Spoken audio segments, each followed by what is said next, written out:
Let's get nasty on a Tuesday. It's the Fast Lane on 101 ESPN with Andrew Marsh, Carey Davis, and Jamie Rivers. I'm Anthony Stalter. 2 o'clock on the dot. Your time check is brought to you by Clarkson Jewelers, an officially licensed Rolex jeweler. In what we anticipate will be, within the minute, we're going to go to the Cardinals press conference. It's a Zoom call with President of Baseball Operations, John Mozeliak, and Mo, we anticipate, will go over the Cardinals' latest coaching changes. And the Cardinals have made some moves. We talked to you a little bit yesterday about John Jay being added to Ollie Marmol's staff, but they also have hired Brant Brown as hitting coach. Who? Yeah, Brant Brown as hitting coach. Okay. And I believe we're going to go to the press conference here in a second. But yeah, Brant Brown, who was with the Mariners. He was with the Dodgers previously in various roles. Let's go to John Mozeliak right now for the press conference.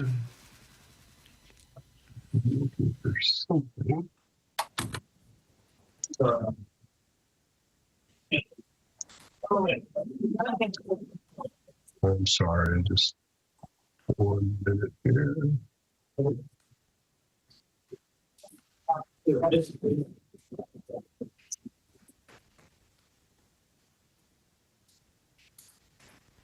All right. Mo, can you hear us? I can. Can you guys hear me? Is that a check? Yep. Okay. Yes. All right. Thank you. Yeah. So, good afternoon.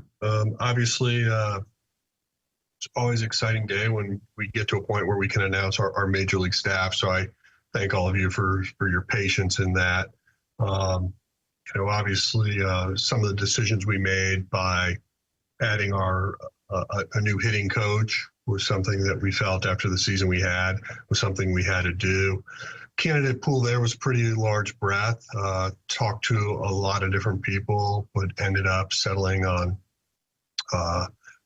Brant Brown, and really like the way he thinks about hitting, his philosophy, how he approaches it, and certainly think he'll be a valuable asset to our organization moving forward. And then also adding John Jay. Obviously, it was a hire that came highly recommended. Obviously, we've known him as a player. Relationships go back a long time, and we think he'll fit in great with our staff. And then, taking somebody like Willie McGee and having him work as a special advisor, I think the pace of that will fit him well, and certainly love the fact that we can still have that connection to the organization. And then flipping the script a little bit now to the front office, you think back to our press conference 3 weeks ago, we talked about, changes are happening, things will happen, and adding Rob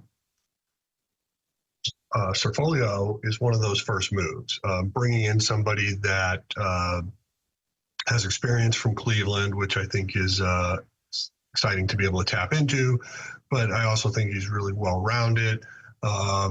That too was a rather large candidate pool as well, but just thinking of his leadership, his communication skills, and his ability to, I think, bring people together is something that we found very, very attractive. And I would also note that he will be the one that runs the process to hire the new farm director, as well as the director of performance. One of the goals here is to definitely make sure that those two departments are not just running parallel, but are really collaborating together moving forward. So we also did do a slight restructure of our baseball development group. Matt Baer will now be overseeing that group, as well as Kevin Seeds was promoted to Senior Director of Analytics. We also promoted DC McLean to Manager of Video and Tech, and elevated Brady Hall to oversee the minor league version of that for us as well. Basically, Video and Tech will report to our baseball development group and bring a little bit more synergy to all these working parts moving forward. So that's a lot, I know, but still, there are other things that will still be happening.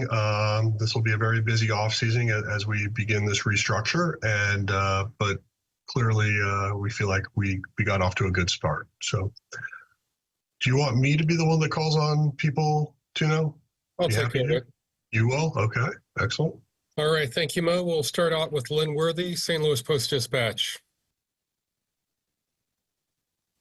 Hey, Mo. I wanted to check as far as with the coaching staff, other additions that may be made. Do you have particular positions like that you are adding? I wondered, like recent years, I know teams have added like a minor or a field coordinator at the major league staff. I didn't know if that was something you might be looking to do.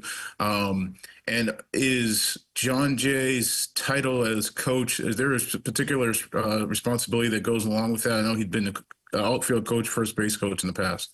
Yeah, so he'll be responsible for obviously outfield defense, but there'll be other aspects that he gets exposure to as well.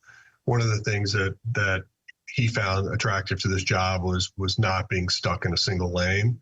So he'll have exposure to a lot of different elements of the game. In terms of what's next, when you think about additions, I could envision us adding someone that we have a current position opened, which would be like an embedded analyst for the major league staff. As far as additional uniform personnel, I don't envision anything at this time, but I will have a face-to-face meeting with all the coaches beginning tomorrow and have a better feel for what those needs might look like. And on the front office side, you mentioned not having those two departments run parallel and more collaborative. Do you feel like that is something that you guys have had in the past and got away from, or is this sort of a new structure in general that you guys are putting in place? I think ultimately it never got to the point where we felt like it was at running like at 100% in terms of collaboration. So ultimately rechanging, creating a structure that will almost mandate that, I think will be very helpful. John Denton, MLB.com. Hey, Mo, thanks for doing this. Just wanted to know what you've learned about Brent Brown's personality. I've heard that he's a very intense, very demanding type coach. What have you learned about his personality so far? I definitely think he brings a lot of energy. There's no doubt about it. That showed up in his interviews. But I feel like the way he thinks about hitting and how he approaches it is going to be a change from where we've been. And I think, keeping with the change model, I think that's healthy for us. And so I do feel like how he goes about it from a strategic standpoint, I think will help our younger hitting coaches. And so I think he'll be a good mentor for them, but I also think he'll be a new voice for our hitters, and I think that's important. You said a change. How so? If you could elaborate just a little bit. And also, did Skip Schumacher give a good recommendation for him? I've heard they're really good friends. He did. When I say change, I think about where we once were with Jeff Albert, and then the shift we made with Turner Ward. I think this is someone that's a little bit more in between. So hopefully that balance of messaging will be something that we benefit from. Thank you. You're welcome. Jeff Jones, Belleville News Democrat. Hey, Mo, you mentioned having an opening for an embedded analyst on the staff right now. Is that the result of DC being promoted? Is that where that opening comes from? Not really. It's really more of somebody that has, more of a direct line to baseball dev than the dotted line approach. And therefore, but ultimately this person would be a resource for the uniform staff. Just to clarify things. So other than Turner, and I guess other than Turner, is everyone returning? And Willie, is everyone returning from the Philippines? Yes, everybody else is returning. Yes, sir. Thank you. You're welcome. Katie Wu, The Athletic. Mo, I was wondering what was so attractive about Rob Serfolio in this position. He's young, but he's had great success with Cleveland's farm system. What were the traits that you felt he would bring to this role? So I think the key thing here is somebody that knows how to work with people. FYI, I did not raise me. That sounded like Martin Kilcoyne. You can mute your phone. So what was attractive about Rob to us, it's really like his ability to connect with the different levels of responsibility that he's going to have. It takes a unique skill set to understand the different elements of what it's like to build a playing curriculum, but also a performance curriculum. And he understands both of these disciplines, and his ability to communicate and lead, I think, is very important. And then what was the importance of having two different roles in a farm director and then a director of development? Well, so we had both in the past, but they were almost like siloed in their departments. And what we really want this to do is become almost like one. And so it's a much more collaborative strategy than, two departments running parallel paths, but not really optimizing what both parties bring to the table. Thank you. You're welcome. Brian Walton, Cardinal Nation. Mo, you mentioned that the Browns' focus is going to be, his approach is somewhere going to be between where Jeff Albert was and where Turner Ward was. How does that relate to the changes going on in hitting instruction and player development? Or will Brown be primarily focused on the major league hitters? He'll be primarily focused on the major league hitters. I do feel like where we are at the minor league side, I think Russ Steinhorn and his team have done an amazing job, and feel pretty confident of where we are from a hitting side. That's not to say over the course of the next couple of years you might see some changes there, but ultimately our confidence is pretty high with what we're seeing at the minor league level. Eric Gold, St. Louis Post-Dispatch. Hey, Mo, to follow up maybe a little bit on that. Brent had a bit of a new role for the Mariners last year, something of an offensive coordinator, which touched on almost like some mental skills, but also it seemed like there was some in-game analytics that he was in charge of as well, or adjustment. Anyway, he also then took the brunt of their offensive struggles and was a move that they made in season. Looking at his resume, he obviously has the Dodgers background, Marlins background. I wondered just if you could walk us through squaring that, a guy who did kind of take the heat of one team's offensive struggles less than 12 months ago, but also has the resume that he brings to you. Yeah, clearly a short runway for him there, right? But yeah. Not being on the inside, it'd be hard for me to have an opinion on exactly what happened. But I do think when you look at the success he had with the Marlins, the success he had with the Dodgers, perhaps getting back to a more defined and simplified role as a hitting coach might work best. But I do know when he had that different title and responsibilities, maybe that took away from a little bit of what he was best at. You mentioned that with Jeff's question that the coaching staff, other than the two will return. Will they all return in the similar roles, or will you also have some adjustment of responsibilities within the major league staff? Right now, most of their roles, if not all of them, will be the same as they had last year. Okay. Thanks. You're welcome. Back to you, Linworthy. Hey, Mo, with the new hitting coach, how much of what you were looking for was aimed at particularly connecting with some of the young players? I mean, obviously you guys have talked about making the young players the focus for the near future and going forward. How much of that went into your decision as far as what you were looking for in a hitting coach? Yeah, a couple of thoughts on that. One is that was very important, someone that can relate to younger players and speak their language. Number two, we also wanted somebody that had a larger breadth, if you will, in what they teach or how they teach. In other words, some players want as much information as possible and they're trying to digest that and it works for them. Other players want a very simplistic, simple strategy to take to the plate and in their game. And so we're looking for a hitting coach that could do both and also do something in the middle if necessary. So the way he goes about his curriculum building can be very complicated or it can be very simplistic depending on what his hitter's looking for. Jeff Jones. Hey, Mo, unrelated to today's news, I was hoping you would possibly be able to run down some of the medical updates on guys that finished the end of the year in the IL, Gray, Romero, whether there had been any surgeries that had happened, any that are scheduled, anything like that. Currently, no concerns with Sonny Gray. My understanding is he'll start his throwing program sometime in early November. Next, you said Romero. Yes, sir. Back home, having a quiet off season at this time, working with a physical therapist 3 times a week, but feeling good. And will begin his off season training the last week of October. But right now, all things look encouraging for him. And then nothing otherwise in terms of procedures for guys or anything needed to get cleaned up at the end of the year. Mason Wynn had that a cyst removed from his hand. I actually ran into him when I was in Jupiter last week. He was getting the stitches removed then, but seems like that's all going well.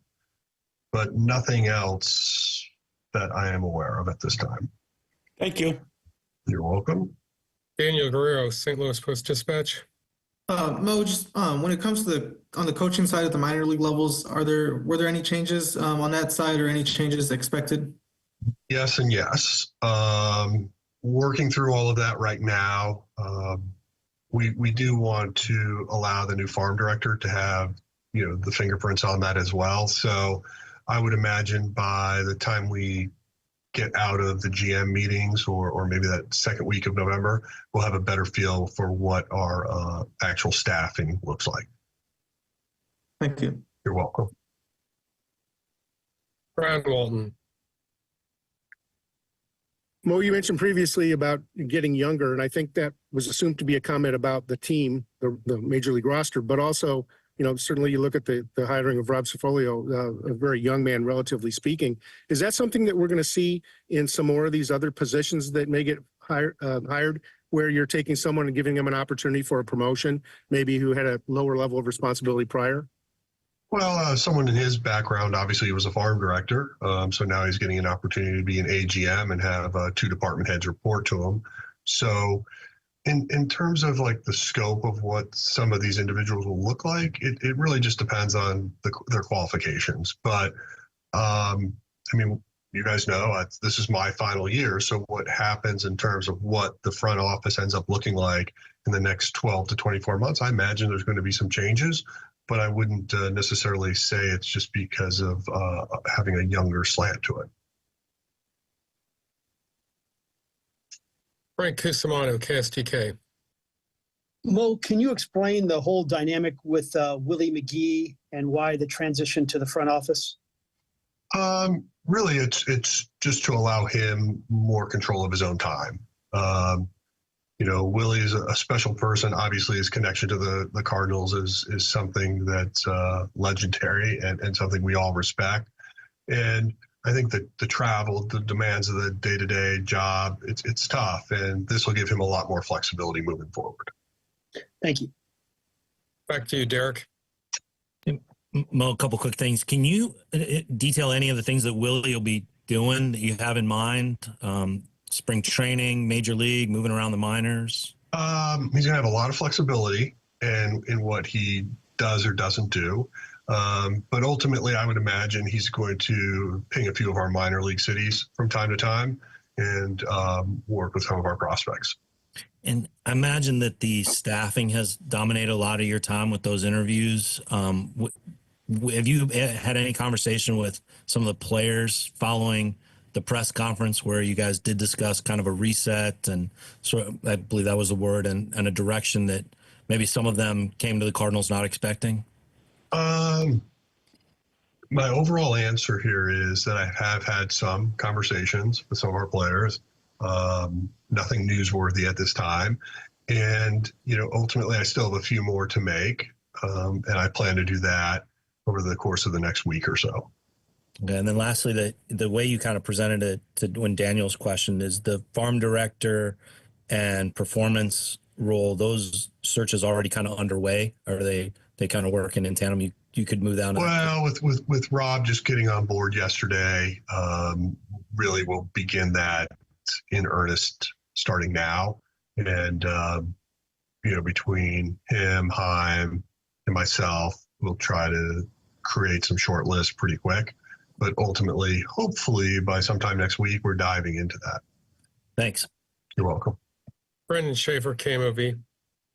Mo, as it pertains to Rob Cifolio and his tenure and experience in Cleveland, what impressed your group about the way that team has gone about player development in recent years? Well, obviously Rob's an impressive guy, but it's an impressive organization. I mean, what they're able to do with the dollars that they spend from a payroll standpoint and to really maximize development, drafting and development is something that we've always admired. So when you're looking to try to bring in new leadership, you're certainly trying to identify people from successful organizations. Back to you, John Denton. Well, I understand that specifics are still probably very murky, but as far as payroll, have you been told, the number of salary you need to shed or players you'll be able to retain? Have you got any sort of ballpark on that? I know specifics are not available, but have you gotten a better understanding of that? I think I have an understanding, but we are still working through some things because there's still some uncertainty on what some of our revenue flows may look like. So, hopefully as we get into the off season officially after the World Series, we'll have a little more clarity on that. But, ultimately the direction we're going is it's going to be creating a lot of opportunity for some of our younger players. Okay, thanks. Thank you. All right. Thank you very much, Mo. We appreciate your time. All right. Thank you all. Thanks. Thank you. All right, that was John Mozeliak on the Zoom press conference announcing some important hires for the Cardinals. We talked a little bit yesterday about John Jay. He was hired. Brant Brown becomes the hitting coach. Brant Brown spent a little bit of time with Seattle, and I think some people are like, well, Seattle couldn't hit last year, so why are they hiring this guy? He also spent some time with the Dodgers. He was part of their coaching staff when they won in 2020.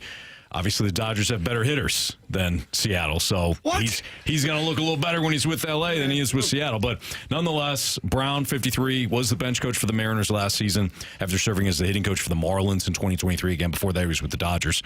And the other big announcement is that the Cardinals continued their makeover at the front office. They hired Robert Cerfolio away from the Cleveland Guardians to serve as their assistant general manager in charge of player development and performance. And this, out of all of them, and we'll have more time to kind of dive into this, but out of all the announcements that were made over the last 24 hours, guys, this is the one I'm most interested in, because this at least points us in the direction of where we think that the front office is going to go from here under Heimblum and now Cerfolio. Cleveland Guardians, Tampa Bay Rays, like somewhere in the bottom of the league in payroll, probably. But to be fair, they weren't going to be in the top five in payroll. It's a different conversation we can have about whether or not they could. Well, I'm talking from a base. That doesn't guarantee a World Series. You're in the top five, does it? This year it might. We know the Cardinals front office wasn't going to spend like the Dodgers, the Yankees, whoever. No, it's irrelevant. So where now does the organization go? And they're going all with player development. I don't think it's a bad thing. I'm not telling you not to be upset or not to be angry, but they weren't going to spend big anyways. I'd rather have them take the approach of we're going to develop players. We're going to be all about player development within our farm system, as opposed to doing what they have been doing over the last couple of years, which is kind of slightly dipping their toes into free agency and pretty much mucking that up. I agree. I think going in this route is fine. It's not a problem for me. I think if that's what you're saying you're doing and being clear about the plan and the path and not, leaving it up to your own thought process as to what they're going to do. We're going in this direction. This is the plan. You're probably 2 or 3 years past due when you should have been doing this. But now it's fine. It's fine because it needed to happen. And if it needed to happen at some point, then it should have happened. So it's happening now. Move forward. Might be I think if you'd done this 2 or 3 years ago, 2025, you would have been ready to have a really good season. Now you might be looking at 26, 27. Either way, at least you know what the plan is and how they're going to move going forward. Yeah, that's what I was just going to talk about, is the communication at least now seems to be clear that the Cardinals, after their puzzling press conference the last time, now Mo follows this one up with a couple things. One, the actions are starting to now mimic what they said. And now Mo is actually breaking down how it's going to work from within. Yeah. At least the fan base here now knows, all right, probably going to have the same rosters we had last year. We might even lose a couple of guys because they may trade Sonny Gray. They may trade Contreras. Like, who knows what they try to get rid of as far as payroll is concerned. But at least you know the bulk of your team is going to be what you finished watching at the end of the season last year. Mm-hmm. That may not get you excited. I don't know. It might get you excited, but at least they're headed in a direction where it feels like they're doing the right thing. Let's expand on our thoughts now. It seems like the three of us are on the same page. I'm sure there's a lot of Cardinals fans, though, that are upset with this direction. So maybe we'll dive into some of your thoughts as well. You can always participate in the show. Air Comfort Service text line is 314-399-9646. You can always leave us a mic drop via the 101 ESPN app or join the Snake Pit, which is rolling right now. It's our Airlines Team YouTube channel at 101 ESPN STL. We will continue our conversation, though, on the announcements over the last 24 hours. Cardinals changing directions now with their front office. We'll get into it next on 101 ESPN.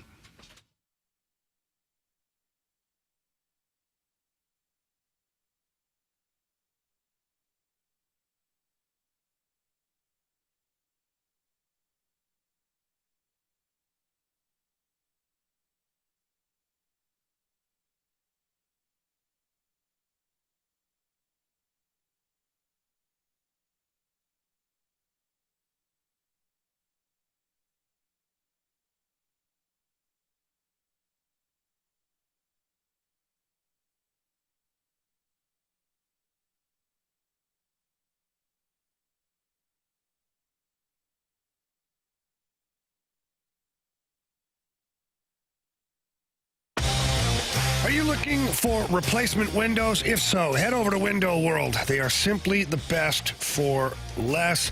They're ranked number one in number of windows sold in the country by Qualified Remodeler magazine. They're also the preferred window of your St. Louis Blues. Window World windows are so durable that not only do they stand behind their window in the showroom, I actually stood on the window, and it was unbelievable. The window did not break. Window World products are not only durable, but they offer security, beauty, and they're energy efficient. They also come with a lifetime warranty that covers all the parts, the glass breakage, and the labor. And let's not forget about the customer service. Window World is amazing with their customers. They want to make sure that you're completely satisfied. And they're also going to absolutely make sure your windows are installed properly so that you can have a beautiful home that's super efficient as well. And let's not forget, they're still offering up to 36 months, same as cash financing with approved credit. It's pretty simple. Just pick up the phone and call them. But when you do, tell them Jamie Rivers from 101 ESPN sent you in there. That qualifies you for 4 Blues tickets to an upcoming game. The number is 314-993-1800. That's 314-993-1800. Or you can always visit windowworldstlouis.com.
ESPN Sports Center.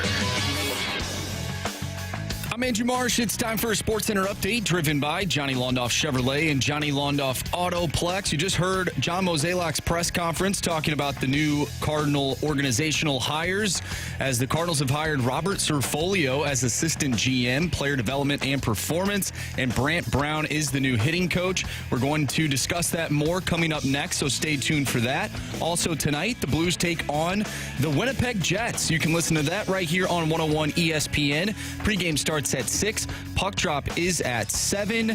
And congratulations to Jake Neighbours. He got a 2-year extension with an average annual value of $3.75 million.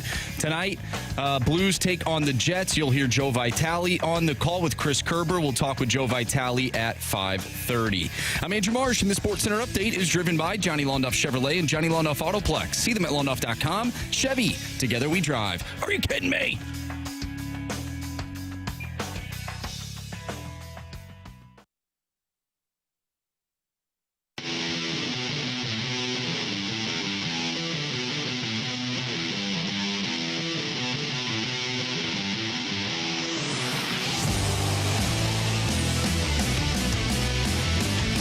It's Fastlane on 101 ESPN. We just listened to the Zoom call with John Mozeliak. It's Fastlane on 101 ESPN. Carey Davis, Jamie Rivers, Anthony Stalter. So the Cardinals made Brant Brown the hitting coach. They hired John Jay yesterday, and they announced that they're adding an assistant general manager to replace Michael Gersh, who nobody really knows what he's, I think. Special projects. Yeah, party planner. VP. For the office. That's kind of what he's. You call him. Absolutely.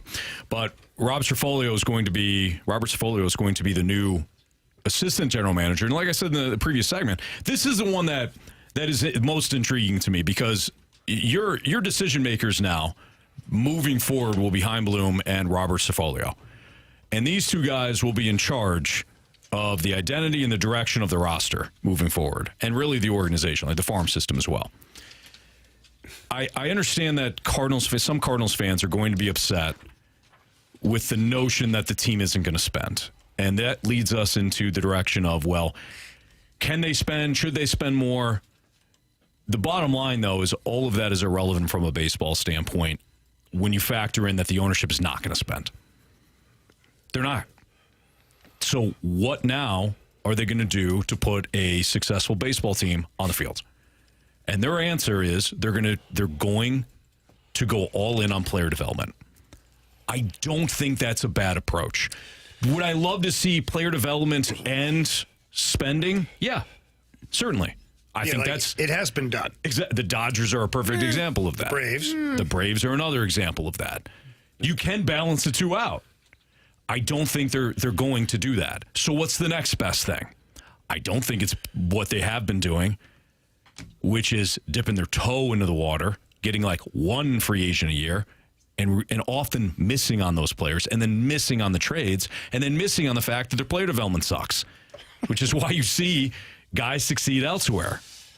So if they're going to go all in on something, and it's not going to be spending, great.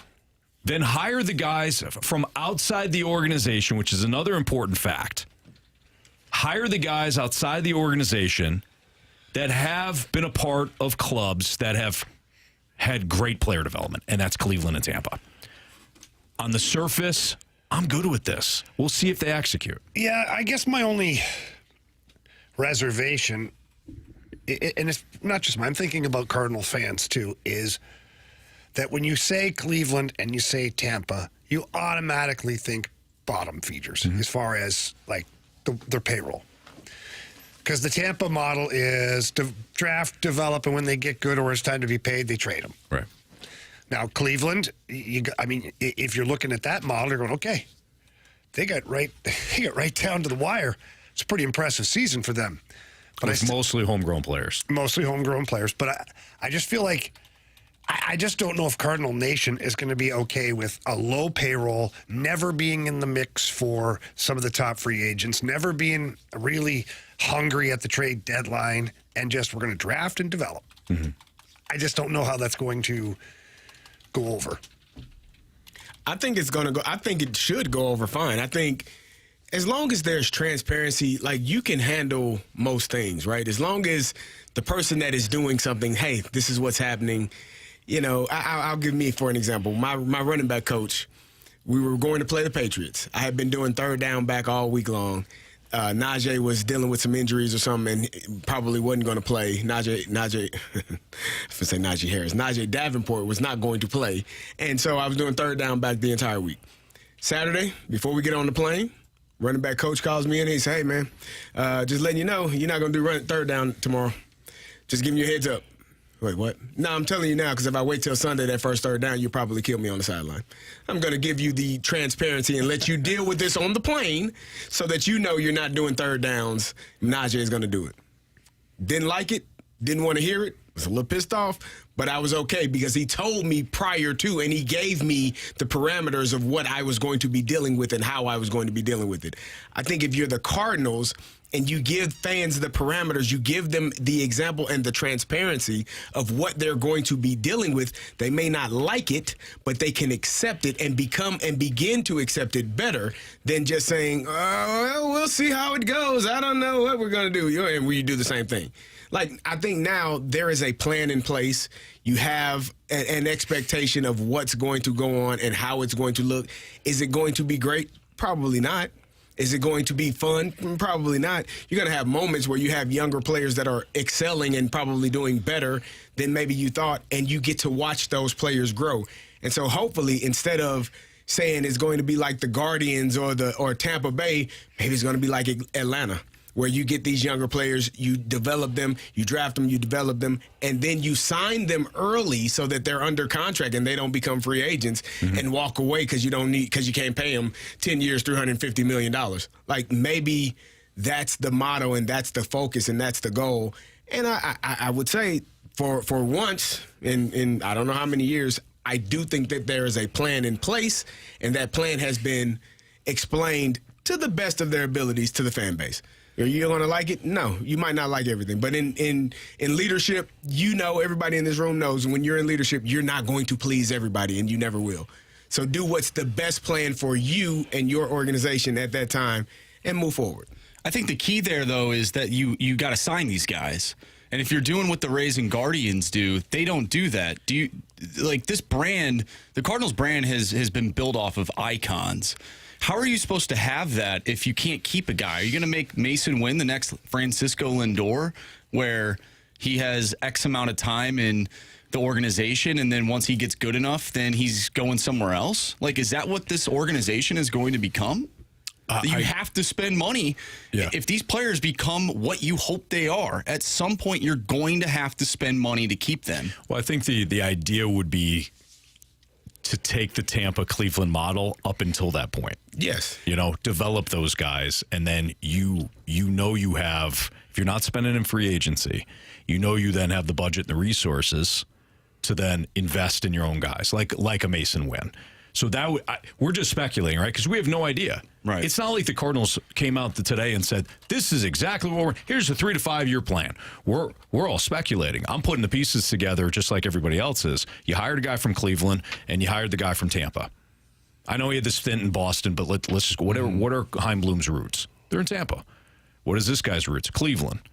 Well, those are two teams that invest wholly in player development. Now, to your point, if you develop these guys and then don't keep them, what's the point? Exactly. You better be exceptional at churning out players within your farm system constantly. So I think it's going to be a blend that way. And that's the thing, because these guys are good at developing players, but the organizations that they've worked for don't keep said players. So is that the route that this organization, the Cardinals, are going to take? I think that's the biggest question mark. Yeah, hopefully not. I don't think so. I think, Anthony, what you said is probably close. I think there'll be some guys that they move on from, but I think when they have really good players, I think they'll try to become a cheaper version of the Dodgers, to where you're keeping your good players, you're paying them. Maybe you acquire a player from free agency too as you grow your squad, as you get better, but then at the same time you're still drafting and developing younger players, again, either for your own club or as currency on the trade market. Right. You don't know. I don't see the Cardinals turning into the Rays. I don't see that model. Maybe for the first 3 years here, as they're working their way through this whole thing. But once we'll call it their recruiting class. Once that recruiting class starts to come through into the majors and they're making a difference, I could see them now trying to build upon that. Yeah, I'm hoping. I do too. Right, and that's what it is. It's all hope. Marsh, I think you have it's a fair question because when other people hear, just like you did, Cleveland and Tampa, that's what they're going to think. Yeah, that's just my question. I hope get they don't. that. Harry loves Cleveland. I hope they turn into like the Atlanta Braves, like Carey was saying. Like that would be a really good model to follow. I'm just going based off of what these two gentlemen have done in the past, and maybe they're different ownership, 100%. But we've also seen and we've heard that payroll is going down. I think you can accomplish both by not going out and being active in free agency. Besides, what free agents have been home runs for them? Like Wilson Contreras has been a really good signing. Albert Pujols. Yes, for the 1 year, but he did hit a lot of home runs. Let's talk about non-1 year deals because I've always said the philosophy of 1 year deals will never burn you. What about Greg Holland? Didn't burn you. He moved on quickly. 1 year deals don't. How far back we going? Matt Holliday. It's probably and Matt Holliday worked out really well. But so the other big time, like Sonny Gray thus far has been good, but Miles Michaelis has been a mixed bag. Yeah, Dexter Fowler did not work outside of the 1 year. The Brett Cecil, obviously, disaster. That was a trade. I was in it was a trade. The Mike Leake signing, disastrous. They haven't really hit on their multi-year deals. I'd say the last two that really stand out in terms of bringing in a free agent that made a huge impact on the team. We just mentioned Matt Holliday. He was traded here, though, so that's different. Right. Carlos Beltran and Lance Berkman. Those were two where it's like, hey, these guys had a lot of success in the past, and you figured out a way to bring them in and bring them into this culture, and they found success late in their career. We have yet to see that in the 2020s. I guess what I'm saying is if the Cardinals are going to actively choose to avoid the top end of the market, stop going for the mid-market guy and investing 4 or 5 years. All you're doing is investing in a mid-market guy for 4 or 5 years. And you're blocking other players. Exactly. Well, Marsh, great point. I would rather have them skip both rungs, go to a 1 year deal, get more aggressive with the 1 year contracts, and go from there. The Mets did that, and it worked out very well for them. The Cardinals did it too. They got 1 year deals. They did. You're Kyle right. Gibson and Lance. Maybe signing the right. Maybe signing the right guys. Brandon Crawford. Yeah. What are we doing? Carpenter. Yeah, they did it. All right. It's the Fast Line on 101 ESPN. What's trending is next.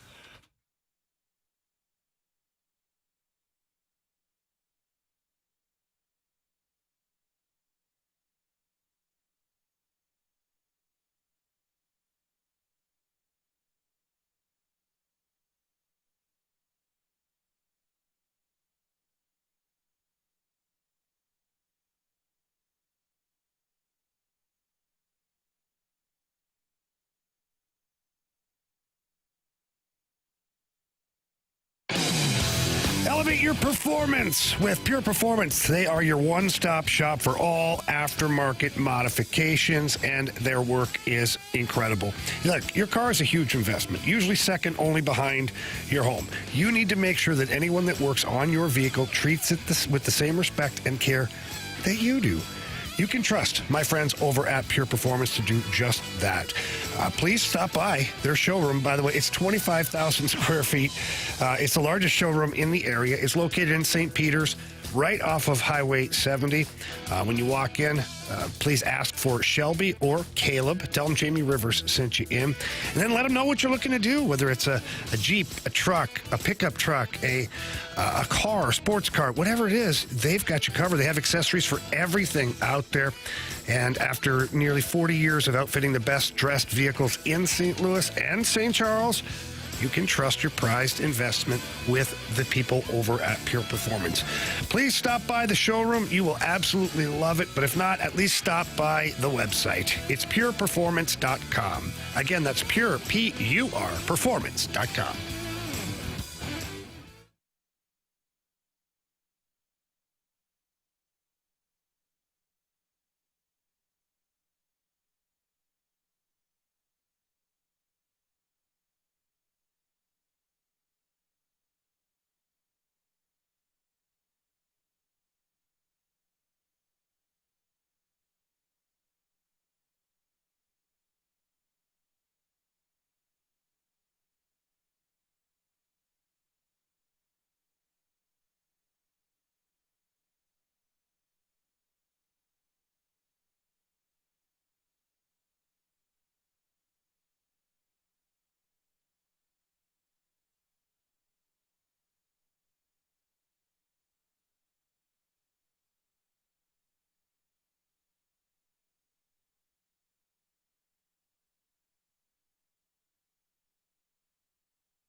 Time to find out what's going on in the sports world with What's Trending Now. Brought to you by Goodwill. Donate a car and get tickets to the St. Louis Cardinals.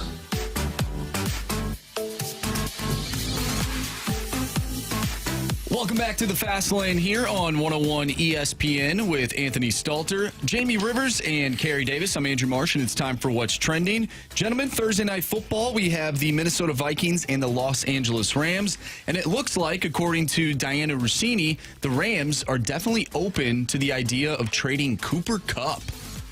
Interesting. Your Steelers could use a wide receiver. Hey, you can call old Les Snead and see what's happening. Yeah. Give him a call. Absolutely. You know, Omar, Les, nice to meet you. Omar Khan, Les Snead. Introduce each other. Get on the horn. Rams want to get rid of him. Hell, we'll take him. We do need another receiver, in my opinion. Yeah. I think we need a guy. Cooper Kupp is 32 now, 33. He's washed. I think he's still got some gas left in the tank. He's missed about 3 or 4 weeks with an ankle injury. But I don't know why the Rams, I have no clue why the Rams would be wanting to do that. Seeing as how the 49ers are clearly down this year. The Seahawks, you don't know what you're getting, really, week in and pretty week good out. last Sunday. They looked really good, but then some weeks you're like, not great. And I think the division is up for grabs. So I don't know, and Puka Nacua is still out, so he's not back yet. I don't know why they would be wanting to make that decision if that's the route they chose to go. Yeah, they can get out of the contracts that they have with Cooper Kupp, and then get a draft pick in return. Like you said, they do have Puka Nacua, so I don't blame them. At what point do the Jets call? The Jets need to find something else to do. The Jets should be calling about Matthew Stafford instead. The Jets, I think, could add another receiver, boys. I don't think it's enough. Good teams often build from the wide receiver spot and then move actually, in. Anthony, that's not how that works. Yeah, from the outside in. From the outside in is how you build a good football team. Traditionally, how you do it. Yeah. That's going to get you beat. Carey, all I hear from you is about the wide receivers. So I'm surprised you didn't jump on my sarcasm there. 5 guys in the middle that usually protect the quarterback. You want those people to be solidified. Good group there. You know, Detroit has the best group. So you would say they win in the trenches. Yeah. That makes sense. Yeah, that's what I'd say. Yeah. I think you should start your team off with a solid fullback and then expand from there. Yes, good call. I'll use check. CJ Ham, looking at you, fellas. Keep doing your thing. Speaking of the Rams, did you guys see the Rams are trying to buy the old training facility for $1? What? The Rams are? Yeah, the Rams. They're trying to buy the old training facility here in St. Louis for $1. Cost $25 million, by the way. And so the St. Louis Sports Authority filed a lawsuit Friday, again preventing the Los Angeles Rams from purchasing the team's former training center for $1. The Post-Dispatch reported that the training center's attorney, Bob Blitz, did not dispute that the L.A. Rams had the right to purchase the facility for $1 if the lease for the facility had been terminated. But the lease had actually just expired. And this is what St. Louis County Executive Dr. Sam Page said in a news release. This is a fight worth having. We cannot allow a $25 million facility to be turned over for $1 to a guy who has shown time and time again he has no interest in the St. Louis region. I fully support this lawsuit. What the hell do they want? What do they want it for? Are they just trolling everybody at this point? Gotta be. I understand it's real estate and there's value to it clearly, but the value that it has at, let's say, 20 to 30 million, that's a drop in the bucket for, what's his name? Kroenke. That's a drop in the bucket. Old Voldemort. You know what I mean? Like, at this point, why would you even, I don't know. Whatever. It seems silly. Whatever. I just don't know. Put an LA Rams team store over there? That would be. That's the next level. Back. They're probably moving back, right? Walmart. I don't know. Yeah, probably. A super Walmart. Yeah.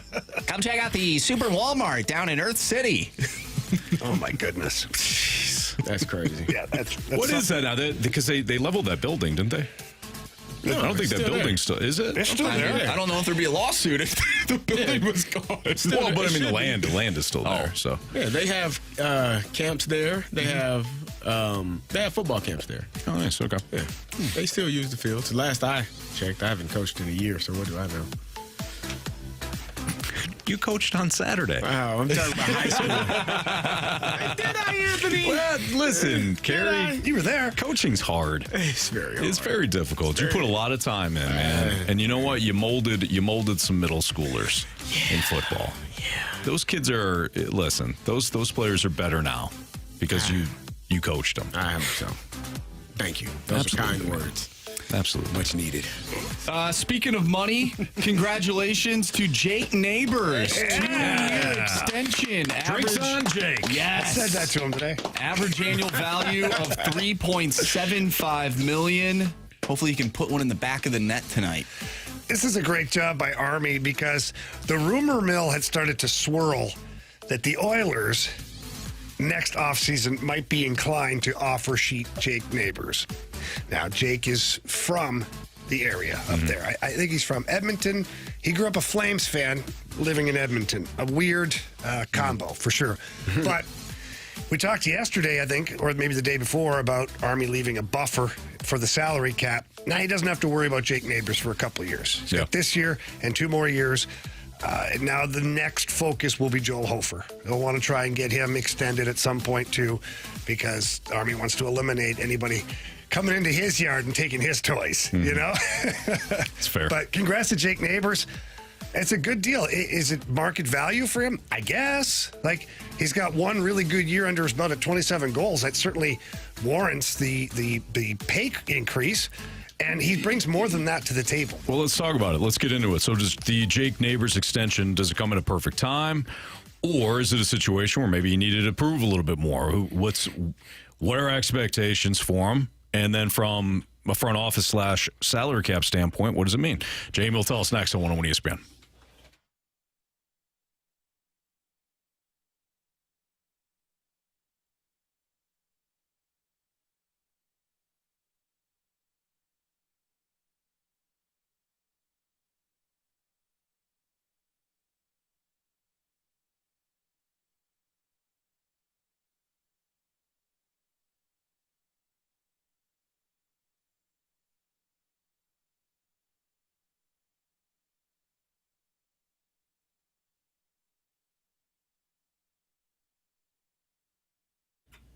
The world's biggest sports book is in Las Vegas, Nevada. The Circa Casino is awesome. My good buddy Derek Stevens, who owns Circa, he always had a dream to have the world's largest sports book because he loves betting on sports, and he did it. If you have ever been to Vegas, you've seen it. It's awesome. Well, guess what? Circa Sports is bringing the world's biggest sports book to your fingertips. It's got that old school Vegas feel to it. You're going to get some tight money line splits. There's no betting limits, and the customer service is absolutely outstanding. And if you've downloaded apps before, they come with all these little promos or side deals. There's no promos. The promo is in the price and the payouts from Circa Sports Illinois app. Please get to the website or the App Store, download the app, and you're going to have a lot of fun. Right, with their lines are better, the odds are better, the payouts are better. It is just like being at the Circa Casino in Las Vegas, Nevada. So please visit the website again and download the app. That's the Circa Sports Illinois app. If you or someone you know may have a problem with gambling, call 1-800-GAMBLER or text ILGAMB to 833-234.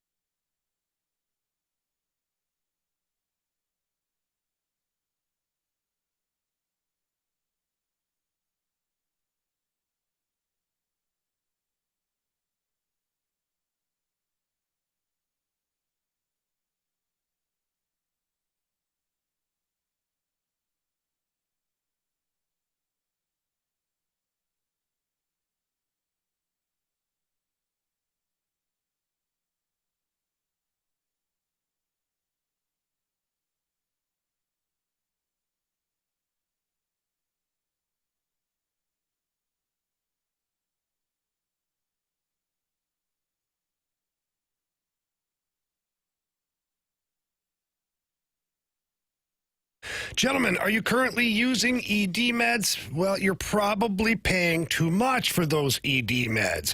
The Medicine Shop in St. Charles, they are your destination for cheap ED meds. They have a generic called Sildenafil for less than $2 a pill. Fellas, I've seen it advertised other places. I have not seen it for less than $2 a pill. Prescription required, of course. And if you can't get to the pharmacy for whatever reason to pick up a medication that you use on a regular basis, or maybe it's medical supplies, like my daughter has diabetic supplies that we need to get to a lot. Well, the Medicine Shop will come to your house. They offer free, discreet shipping and delivery to your home or your workplace. And it's a fantastic program, especially for people that are really busy, travel a lot, just can't seem to get to the pharmacy. That is the perfect case right there for you. They come right to your front door. And if you ever had a chance to step inside the pharmacy, please do so. Go say hi to my friends over there. They're there to answer any questions that you have. They're there to take care of you. I call them my pharmacy family for a reason, and they're going to treat you just like family. So please get over there. Tell them Jamie Rivers sent you in, or visit them online at stcharles.medicineshop.com. That's stcharles.medicineshop.com.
Yeah, there's obviously thoughts about it.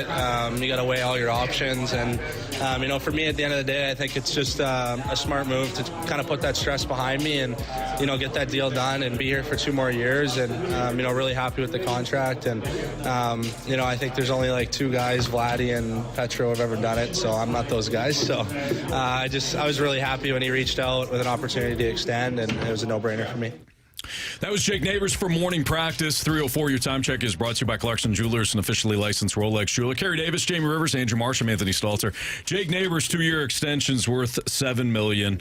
Jamie, what do we need to know from a salary cap standpoint and kind of the idea behind signing Jake Neighbours right now? Well, I think the biggest reason is that Army wanted to avoid any kind of offer sheet that would come for Jake Neighbours. Obviously, when you go out and steal 2 players from another organization, you are probably susceptible to somebody coming and taking a peek in your yard and see if they want to take anything from your team. But from a salary cap standpoint, it's really not going to be a big difference. The salary cap's going to continue to go up. It'll go up again next year. But it wraps up Jake Neighbours for another 2 years. And at the end of those 2 years, Jake Neighbours is still a restricted free agent. So the Blues, in theory, could, next offseason extend him again. Like, you just keep kicking the can down the road, and eventually Jake Neighbours is going to get to a spot where he'll have unrestricted free agency, and then it'll be up to him to whether he wants to sign a long-term deal. Like, I could easily see at the end of this 2-year deal, Army coming in and offering Jake Neighbours an 8-year extension. I don't know what the dollar value is because of the inflation of the salaries and all that stuff, but Jake Neighbours is only 22. He'll be 24, maybe 25 at the end of the next deal. 8-year deal puts him, it would come to an end at like 33. Yeah. And Army doesn't ever like to sign players past. Like, that's kind of his, And then after that, if Jake Neighbours is still an effective player and wants to be here in St. Louis, you can go with a 1 or 2 year deal, can keep going down the road. I see Jake Neighbours right now, I see Jake Neighbours as a career St. Louis Blue. I just don't know what scenario you move on from said player. He's got a good scoring touch around the net. He's very responsible out there. He plays hard. He's well liked. I feel that he is going to be a captain at some point, whether it's the assistant captain, and then once Braden Shen retires or leaves or his tenure's over, whatever it is, you want to say, I can see Jake Neighbours filling that void. And when you have a guy like that, you try to keep them around as long as possible. For me, I think it's a great thing. It's similar to what we're talking about with the Cardinals. You signing your younger players to a contract sooner because it eliminates some of that stress on both sides. The player is more likely to sign it because, hell, I'm going to get $3-4 million a year. I haven't had that yet. Cool. And the team is more likely to do it because it's not $5 to $8 to $10 million a year. Yeah. Cool. So both sides gain from it. Now, there's risk to both sides because if Jake Neighbours goes out and scores 50 goals, and he's like, oh, man, I should have waited. And the Blues are like, whew, thank God. But if Jake Neighbours goes out and doesn't score any more goals, then Jake's like, thank God. And the Blues are like, oh, man. So in any type of negotiation, when both sides feel like maybe they didn't get the best deal, then that's a deal. That's the best thing. Both sides win, and both sides feel like, I wish I could have got a little bit more. That's a win. And this is why it's, in my opinion, it's important because a younger player is more apt to sign a contract than he is once he has more years under his belt. 3, 4, 5 years from now, you got to come with more money. But when it's a second-year, third-year guy, and they're just getting rolling in their career, having some success, but haven't really taken off yet, the risk is on the Blues because you really don't know for sure if it's sustainable. But it's also a gamble worth taking because if it does pay off, I'm not paying a lot of money to a player that is going to be critical and vital for this organization for a few more years. So I think it speaks volumes to me whenever a player signs a contract extension with a team, the reaction of the people around the player. And today, being at the rink, in the locker room, as Jake Neighbours was coming off the ice, it had just been released and all that stuff. His teammates were hooting and hollering, loving it. Matthew Joseph pouring water on his head and doing stuff. And then here's the kicker for me.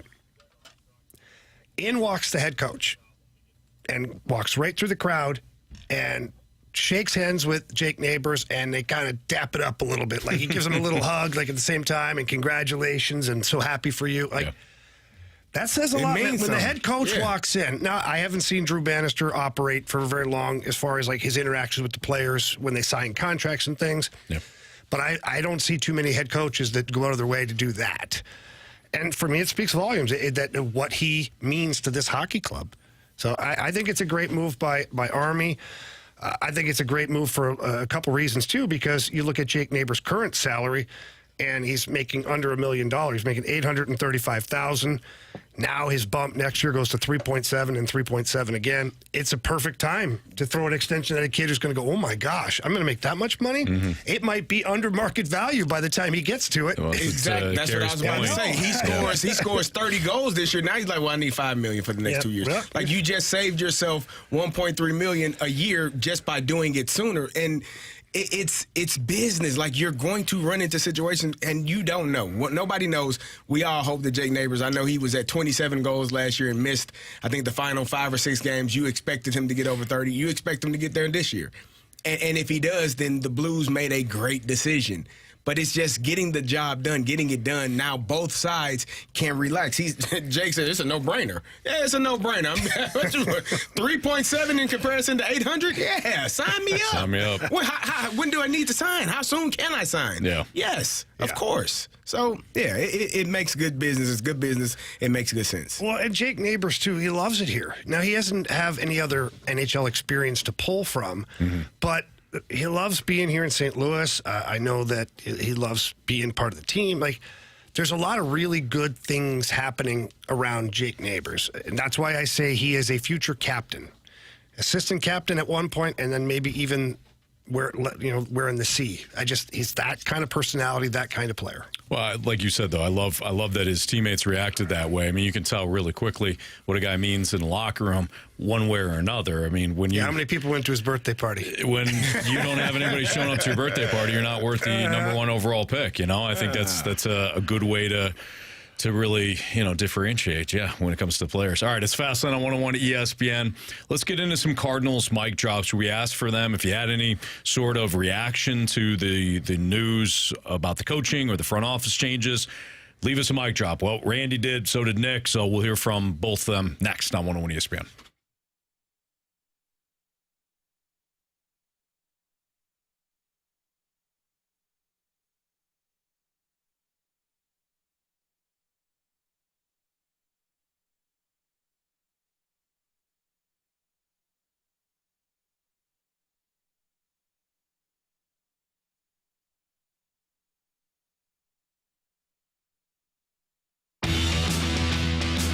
Nobody does happy hour like my friends over at Twin Peaks. Tonight especially is going to be a great night. The NBA tips off tonight. The games will be over on the TVs at Twin Peaks. The Blues will be on the TVs at Twin Peaks. So many great things to do. And you've got unbelievable assortment of bourbons and other crafted cocktails over there. They always have the 29-degree man-sized draft. They've got great wings, too. I absolutely love the smoked and grilled wings. They're cooked low and slow over hickory wood, and you just dip them a little bit in the ranch dressing. They're so amazing. Not to mention that they've also got a bunch of great appetizers available for you. The crispy mini beef tacos are always a lot of fun, and they're super yummy. The staff is great. You walk in, they want to help you immediately. If you have a question about the menu, they're going to answer it for you, or they'll find out what's going on. But they like to have a good time over there. Everybody's ready to enjoy themselves and eat the food and watch the sports on TV. It really is awesome over there at Twin Peaks. Eats, drinks, scenic views.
much money they spend. I only care about the product on the field. And I think most fans are that way. Put a competitive team out there, spend a little money on somebody that can put the ball over the fence, and everybody's going to be happy. So that was Randy who left us a mic drop. And you know what, guys? I really think, and I'm not trying to take away anybody's thunder if you're upset, if you feel as though that the Cardinals are making a huge mistake by choosing to go with guys from Cleveland and Tampa. I know we got a text earlier that said, what is Cleveland and Tampa won? Yeah, fair. Okay, fair. They also, though, have proven that they can develop players. And that's kind of the point. If you sit here and talk about the spending, knowing that the Cardinals won't spend ever like the Dodgers, the Braves, or the Phillies, or the Yankees, then we're just wasting time. They're not going to spend that way. True. So we can sit here and have that discussion and say, you know what, I wish they were the Dodgers. I wish they spent like the Dodgers and developed like the Dodgers. We all agree with that. The conversation goes nowhere from there, though, because the Cardinals are not going to spend that way. So if we're really going to take that, if we're going to move past that and have a real conversation about the direction of this organization, there's a couple things to like. One, you hired 2 guys from outside the organization. You needed fresh eyes on this. 2, you're actually going to do something differently than what you've done over the previous 5 to 10 years. That is a must. And 3, the lifeblood. I don't care if you're the Dodgers or whoever. The lifeblood of any organization are your young, drafted players, not hired mercenaries. The baseball is extreme because you can spend whatever you want. But I still believe that your foundation, most of it at least, needs to come from guys that knew your organization, knew your culture, bought in, and can lead. That's my feelings on it. No, Cleveland hasn't won in forever. They just played in the ALCS, and they consistently produce pretty good teams. No, Tampa Bay has not won. They consistently, despite facing a division of high-end spenders, have done pretty well, relatively speaking. So I'm okay with the direction right now. We'll see if they can actually execute. I'm fine with it as well. Again, maybe you're a couple of years late, but it better late than never, right? Better late than never in getting this plan into play and going in this direction. Yeah. I think after the 22 season, we saw he got a lot of going on over there. Well, it's always it's over. Stop fiddling with it. Quit messing with your wire, and it won't make that noise. Stop fiddling. But I like to fiddle. Stop fiddling with it. Jamie, you know. Oh, yeah. It's a fiddler. I think after the 22 season, we kind of saw this. 23 was bad. Like, you could have started making this plan then. 24 was not great, right? And at the press conference, they tried to spend, well, we won 83 games. Nobody cares, man. Mm-hmm. You're watching the playoffs like all of us. Right. Like, you should be in the playoffs. Then we can talk about you won 83 games and it was a better season. So I think you're a couple of years late on the process, on the plan. But I do think that the plan needed to be had. Mm-hmm. Like, I do think that moving in this direction where you're going to emphasize younger players, development in the minor leagues, development at the major league level for younger players who haven't had a lot of opportunities, a lot of reps at doing things. You're focusing on that, and that's how you get better. Right. Development, you evaluate, you draft, and then you develop, and then you let them go. Mm-hmm. You let them fly free. And then you trust in all of the things that you taught them that they are going to utilize when that moment arises in a game. Game time situation. You have practiced it. You have worked on it. You have gone over all of the opportunities, all of the possibilities. You've exhausted all possibilities. That's what coaching is. That's what developing is. It's going over everything over and over and over again. And with the hopes that when that moment arises in the game, that player does what he or she has been coached to do. You still have no control over that part. Right. But that's your job as a coach. That's your job as an organization. That's your job as development. You have to show them and teach them how to do it, and then they have to go out there and do it. And I think the Cardinals, hopefully, that's the plan that they are putting in place to make sure that that's done. Yeah, that's the plan that they've got in place, and this is obviously the road that they're going to travel down. I'm just wondering, what. I'm just like everybody else. I'm wondering what it's going to look like. Mm-hmm. Because right now you still have a couple of high-priced guys on your roster. Will they be gone come, the off season or next year at spring training? I don't know, to be determined. If it would feel like that's the obvious move based on the fact that they're talking about youth development, and to keep a couple of guys that are making a whole bunch of money wouldn't make a lot of sense. But I'm also the guy that said I don't mind having a couple of guys like Sonny Gray, Wilson Contreras primarily that could be there. Nolan Arenado, that to me is going to be the interesting one because I think Nolan Arenado was promised a team that would make a run for it. And if his play is any indication of where Father Time might be last year, Nolan Arenado is probably going to be looking at wanting to play for a contender. I could be wrong. Maybe he wants to be part of the solution here. Maybe he should help a team be a contender. Well, yeah, Anthony, he should. What do you mean? What do you mean? Oh, what I mean by that is that he's paid well, and he's one of the top players again on a team that hasn't done anything. Anthony, you can't win the championship if you don't make the playoffs. So he's what are you talking about? He's doing what he's supposed to do. Is he? Yeah. Izzy's definitely Izzy. Yeah, there's no question he's doing what he needs to be doing. He's the best. But no, we're talking about Arenado. So 618, it's profit over winning championships, which. That might be. Maybe. But I don't necessarily I disagree with that. Because I think if you're taking a step back now, it is to win championships. It is not to, like we had texters say, oh, the Rays and the Guardians, all they do is get their players good and then they trade them. And they go, the Pirates say, get good players, trade them after a 3 or 4. Yeah. They don't keep them around because they don't want to pay them. I don't think that that's what the Cardinals are doing. Yeah, I don't think so either. Think that it's a shift in philosophy in comparison to what you have been doing. And if what you have been doing has not been working, then why in the hell would you keep doing it? Right. You shouldn't. You should go in a different direction, which this feels like a completely different direction, a 180 from what, we're going to sign a couple of veterans and we're ready to roll. Actually, nah, let's not do that again. Let's say the hell with that idea and let's go with some younger guys and develop them into being good players. And hopefully in a 2 or 3 year span, those really young players become really good players and are perennial all-star players, guys that you know are batting 3rd, 4th, or 5th in your lineup, guys that you trust in the field. They are Gold Glove players. That to me feels like the philosophy and the mindset of which they're trying to go to now. Now, if they could just say that and take out all doubt, then maybe, just maybe, people would feel a little bit better. Let's hear from Nick next on the Cardinals. The Cardinals definitely needed to do something different. However, I don't know who they can hire that's going to have any sort of quick impact. I think that the Cardinals are looking at being, bottom of the NL for the next 5 years until they can hopefully, if they're even good at this. I mean, that's kind of like the big what if that everybody talks about. I mean, that's what Doug Armstrong said is like, I can get us to the bottom, no problem, to get those high draft picks and things like that. But the Cardinals are willingly going into that with a lot of hopium and dreams of what they might be able to become. So if the Cardinals fans or if us Cardinals fans weren't willing to take on a rebuild, we're getting one anyways. It also chaps my butt that the DeWitts have been real high up there in revenue, and the Cardinals fans have showed up and been in the top 5 when it comes to attendance, yet now they're going to be at the bottom in payroll. So I'm glad that they get to cash even more checks for themselves. That's pretty cool.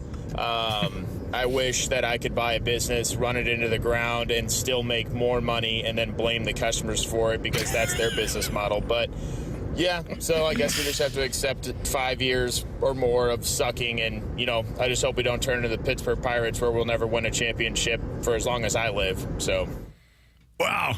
Nick, that was took a right turn. Yeah, it certainly did. A little pessimistic, but I did love the use of hopium. Yes, that was good. And I also I appreciated the shot about blaming the fans. I love how it sounded at first. You're like, they need to go in a new direction, and then at the end, it's the ownership group just doesn't care about you. Right. Yeah. I was following along. I'm like, okay, I'm on board here, and then Nick just kind of went to a dark place. But you know what? That's on the Cardinals because Cardinals have led him it's on to the this fans, spot. It's on the fans. There's a lot of fans that feel Craig that way. Amsinger. Oh, yeah. That's a stray. That's a direct shot. Greg didn't see it coming. Oh, yeah. No, we didn't. I think what's right interesting, in front of him, the Cardinals probably aren't doing that. But the way that they have presented themselves over the course of the last, I'll just say 5 years, sure, makes people think that they don't care about winning baseball games. They only care about money. That's the way it is presented to the fans. Is it that way? Probably not. But you can't be mad when people think that way because that's how you presented it. Yeah, I agree, Marsh. I also think that there's a lot of truth to the way that, like you said, the way that they have presented things. It's almost like, hey, we're the brand. Well, the brand, eventually the product didn't match the brand, but they kept trucking out the brand. Here we go. We're the Cardinals. Come watch us. Your product stinks. What would make, and I don't know that there's a consensus. There's a one answer, no one size fits all answer for this, right? But what would make the majority of the public feel more comfortable or feel better about the 2025 season? The direction that they're going now, would it be maybe you add one veteran player that might be able to help out in the lineup, maybe, or you remove some veteran players that have been in the lineup and make it a full youth movement, or you stand pat with what you got right here and you say this is the direction we're going. We're not bringing back Gibson and Lynn. Those guys are gone. Their contract, we won't re-sign them. We won't renew their, we won't pick up their option. Yeah, we're going to go with what we got, and we just go. Sonny Gray, Contreras, and Arenado are still on the roster. Goldschmidt is not. I think it's a really good question.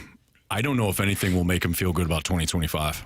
No, not as long as Mo is still with the organization. Like, if they were doing this and Chaim Bloom was the guy, I don't think people would care. But because Mo is still in place, Ollie Marmol is still in place, the hope there is not.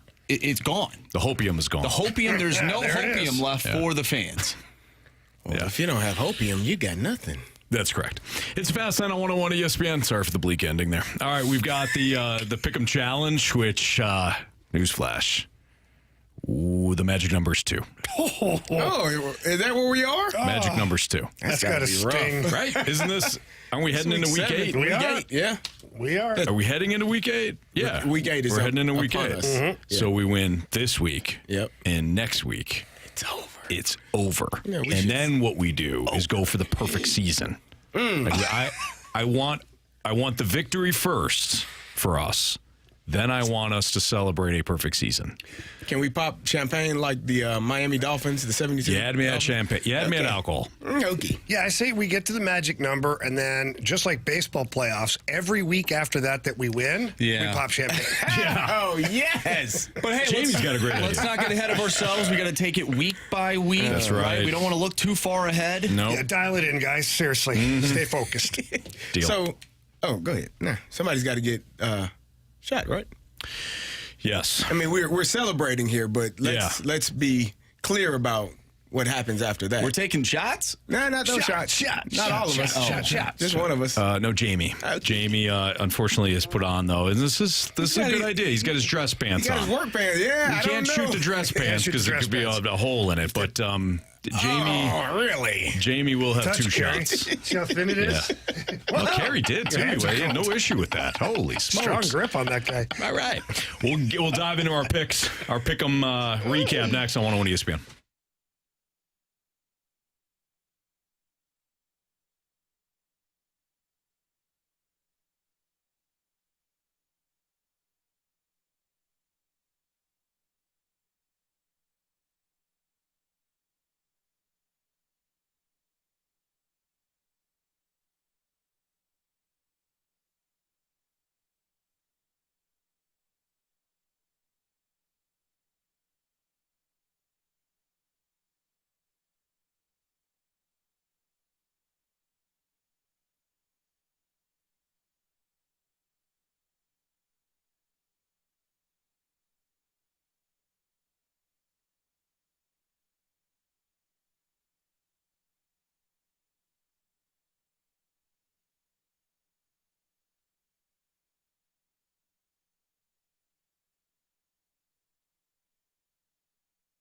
When it comes time to sell your home, you are going to want a reliable and experienced and trusted agent. Take it from me. Get to know St. Louis's real estate expert. Her name is Gloria Liu with Your Home Sold Guaranteed Realty. There's a couple of reasons that you should call Gloria Liu. One, she's been in the business for 21 years. She knows exactly what's going on. She knows which way the market is trending. She understands basically the list pricing, what's optimal price for you to sell your home and make the most money.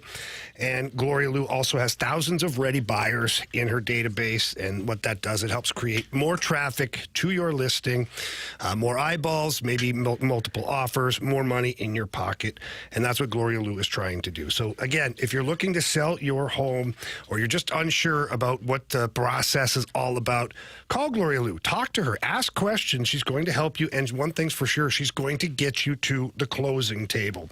So please pick up the phone. Call Gloria Liu at 314-325-6888. Again, that's 314-325-6888. Or you can always visit GloriaHasTheBuyers.com.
ESPN Sports Center.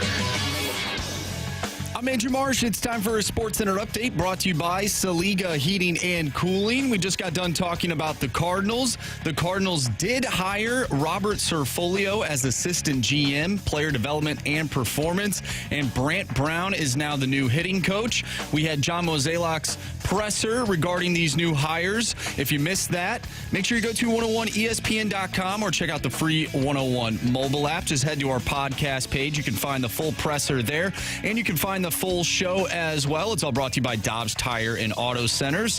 Tonight we have Blues and Jets right here on 101 ESPN. Pregame starts at 6. Puck drop is at 7. Jake Neighbours of your St. Louis Blues signed a 2-year contract extension with an average annual value worth $3.75 million. We'll discuss that later in the show with Joe Vitale, who will be on the call tonight with Chris Kerber. That interview is scheduled for 5:30. But coming up next, next, we have our Week 7 NFL Pick'em Challenge recap. Somebody's getting shot. We'll discuss that next, right here in the Fast Lane. I'm Andrew Marsh, and the Sports Center update is brought to you by Saliga Heating and Cooling, an independent American Standard heating and air conditioning dealer.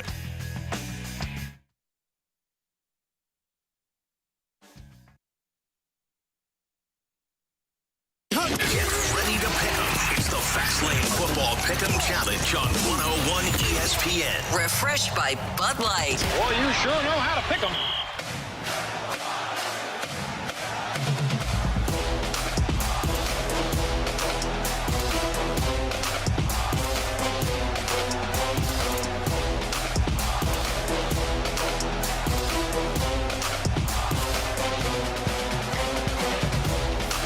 All right, we are now up 7-0 on the Rizzuto Show in the Fastlane Rizzuto Show NFL Pick'em Challenge, refreshed by Bud Light. Nice job, boys. Nice job. How do you think it feels for them having to get up on, well, every Tuesday morning so far and see that they lost again and talk about it? Yeah. Like, I haven't. It can't be good. I haven't heard a lot, but I can only imagine that the complaining must be completely off the charts from like Moon. I could see that from Moon. I don't think I can see that from anybody else. Like, I think Learn takes the responsibility of like, hey, my picks haven't been good. Let me get better. Mm-hmm. I know Rafe does, because I saw Rafe at Hot Shots. We did an appearance together last Thursday night. Thank you for all that came out. Shout out to Tony, by the way, huge Ravens fan. We got to talking about the Ravens and how CD doesn't know what's up when it comes to Lamar. I do like you Lamar. love Lamar. I do.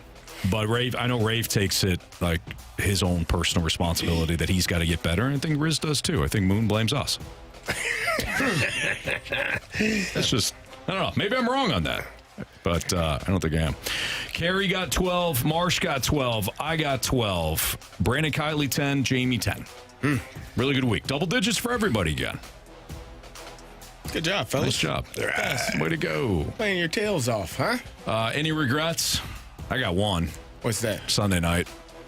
When you I flipped took the Bucks? I flipped from. No, I didn't take the Bucks. That was last night. Sunday night was your Steelers. I had the I don't know why Steelers. you did that. I had the Steelers throughout the week, and then as soon as Mike Tomlin said that he's going with Russell Wilson, I said, nah, not up in here. And I flipped my pick to the Jets. I also don't like Aaron Rodgers, so that's no, not you. Yeah, big time regret on that. That was bad. That was bad. Yeah, shouldn't never go against Mike T. We talked about it yesterday. You say that like I took the Titans over the Bills. Like, no, that was bad. My regret is your damn Falcons, Anthony. Yeah, I don't blame you on that. Same Z. Yeah. I told you guys. I know you did. I didn't believe you, though.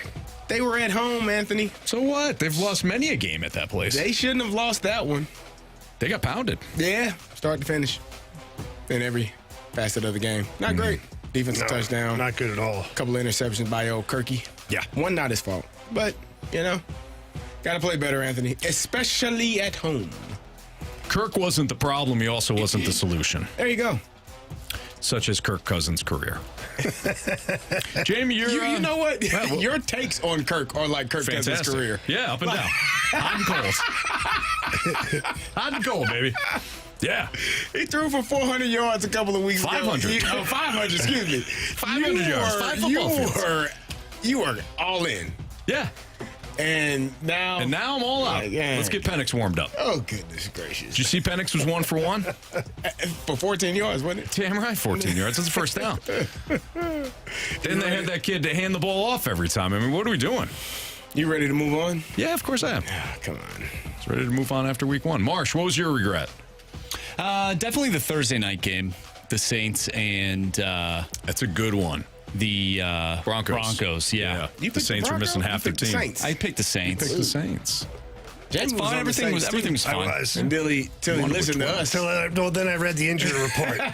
I was like, they're barely fielding a team. I think I'll go with the Broncos here. I think I'll switch on this one. Any other observations from week 7 before we put a bow on it? Last night, the Ravens, they started slow, but man, once they get that locomotive rolling, forget about it. Lamar Jackson I said this a couple of weeks ago, he is well on his way to winning another MVP. And what do you do about it? Like, I mean, he's playing extremely well. They have the running game. I don't like how they let teams back into the game. That game became 41-31 very quickly. I'm like, what the heck are y'all doing? Like, defensively, it's almost like they forget, we good. Start taking guys out. You know, so in the league, once guys start taking their tape off, that's it. They're done. They're not going back in. And then you got to go back in. Oh, that's a great feeling. It's like when you untie your skates on the bench. Mentally, you're like, I'm done. There's no way I'm going to play. Yeah. I remember that happened to me one game. You start taking tape off. No way I'm going to play. Yeah. So untie, loosening my skates a little bit, because it's a close game. And then it got out of hand in a hurry, and all of a sudden the coach is like, get out there. Okay. I try and tighten my skates as fast as possible, get on the ice, not get killed. Yeah. How about those Arizona Cardinals? You Nice guys, pick, you Marsh. guys have been crapping all over them. Yeah, I thought the Chargers. I had more of an issue with first of all, the pass interference call at the end. I thought was bogus. Like that was brutal. That shouldn't have been pass interference. It set up Arizona for an opportunity to kick the game-winning field goal. Regardless, like the Chargers, come on. At some point, you got to cap. Was it a pass interference or a personal foul? The one. It was right. It was personal foul because he flew in, and I mean, I actually thought that was a good call. What do you know? I don't know. Did you win a Super Bowl or something? Did you play in the league? Heck would you know? Just read a lot of books. That's what I used to tell my kids when I coached in high school.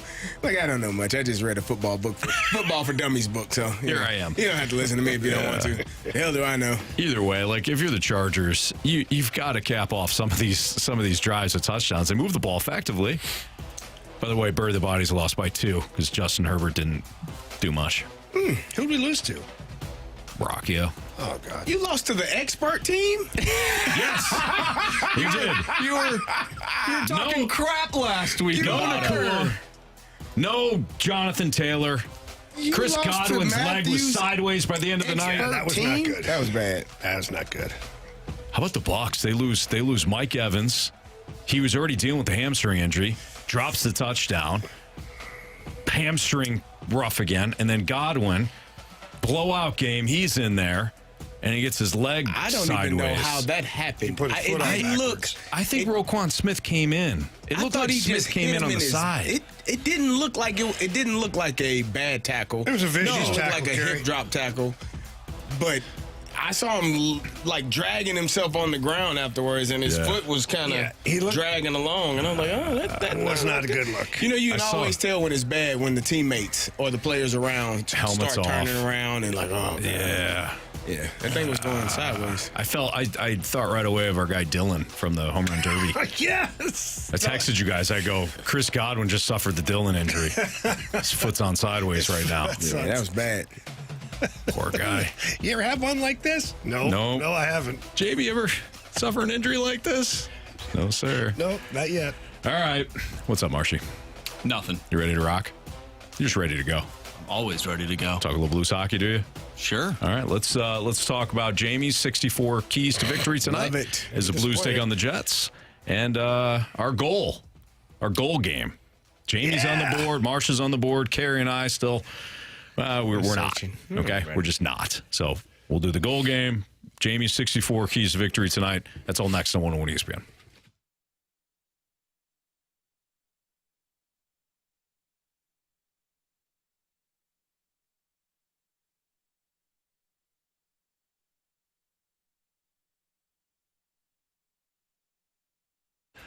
Are you thinking about remodeling your kitchen or your bathroom, or maybe you have that outdoor living space that you're trying to upgrade, maybe put an outdoor kitchen or a little bar outside? Awesome stuff. Everything that I just mentioned, my friends over at E&B Granite are the experts in remodeling all that. Your kitchen is going to be beautiful. Your bathroom is going to be beautiful. And all you have to do, go down and visit them at 6135 Manchester Avenue. Walk in and just tell them what your vision is. And if you're like me, I didn't have much of a vision. I just knew that I wanted to upgrade everything. And then I trusted the in-house design staff over at E&B Granite. And they were awesome. Took me into the back where all the countertops were. There's such a massive massive selection, too. They got granite, they've got quartz, they've got marble, soapstone, just beautiful pieces, and you get to see them. Not just a little sample, you get to see the actual countertop right there, and the cabinets are there, and then they walk you through the process. They get in, they measure everything properly, then they remove the old stuff, and they install all the new stuff, and you're absolutely going to love every bit of it. So please set up an appointment by giving them a call. That number is 314-645-9300. Again, that's 314-645-9300, or you can always visit them at enbgranite.com.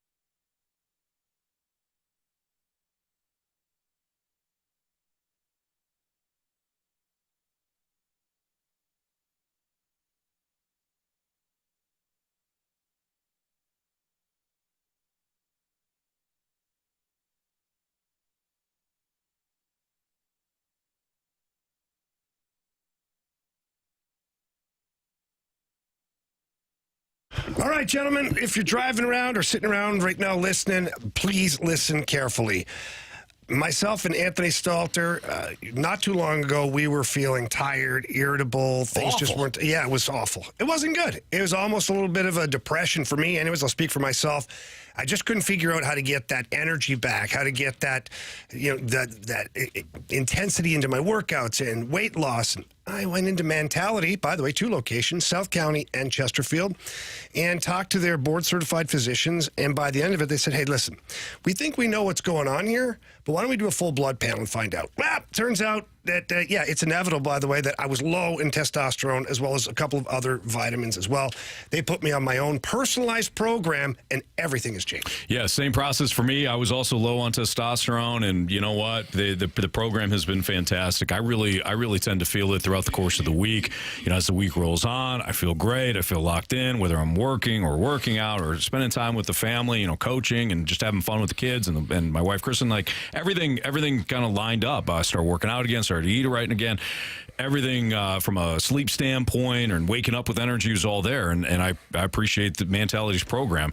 Covered by most insurances, they'll help you if there's something else going on. They can discover that too because they draw your blood work. They can keep your physicians abreast of everything that's going on with you. Mentality is a great program, so tell them Jamie and Anthony sent you in there. Again, 2 locations. You also visit them at lowtusa.com. It's Mentality.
Tonight you can listen to the Blues and Jets game right here on 101 ESPN starting at 6 o'clock. Of course, we'll have the game for you on the Blues Radio Network.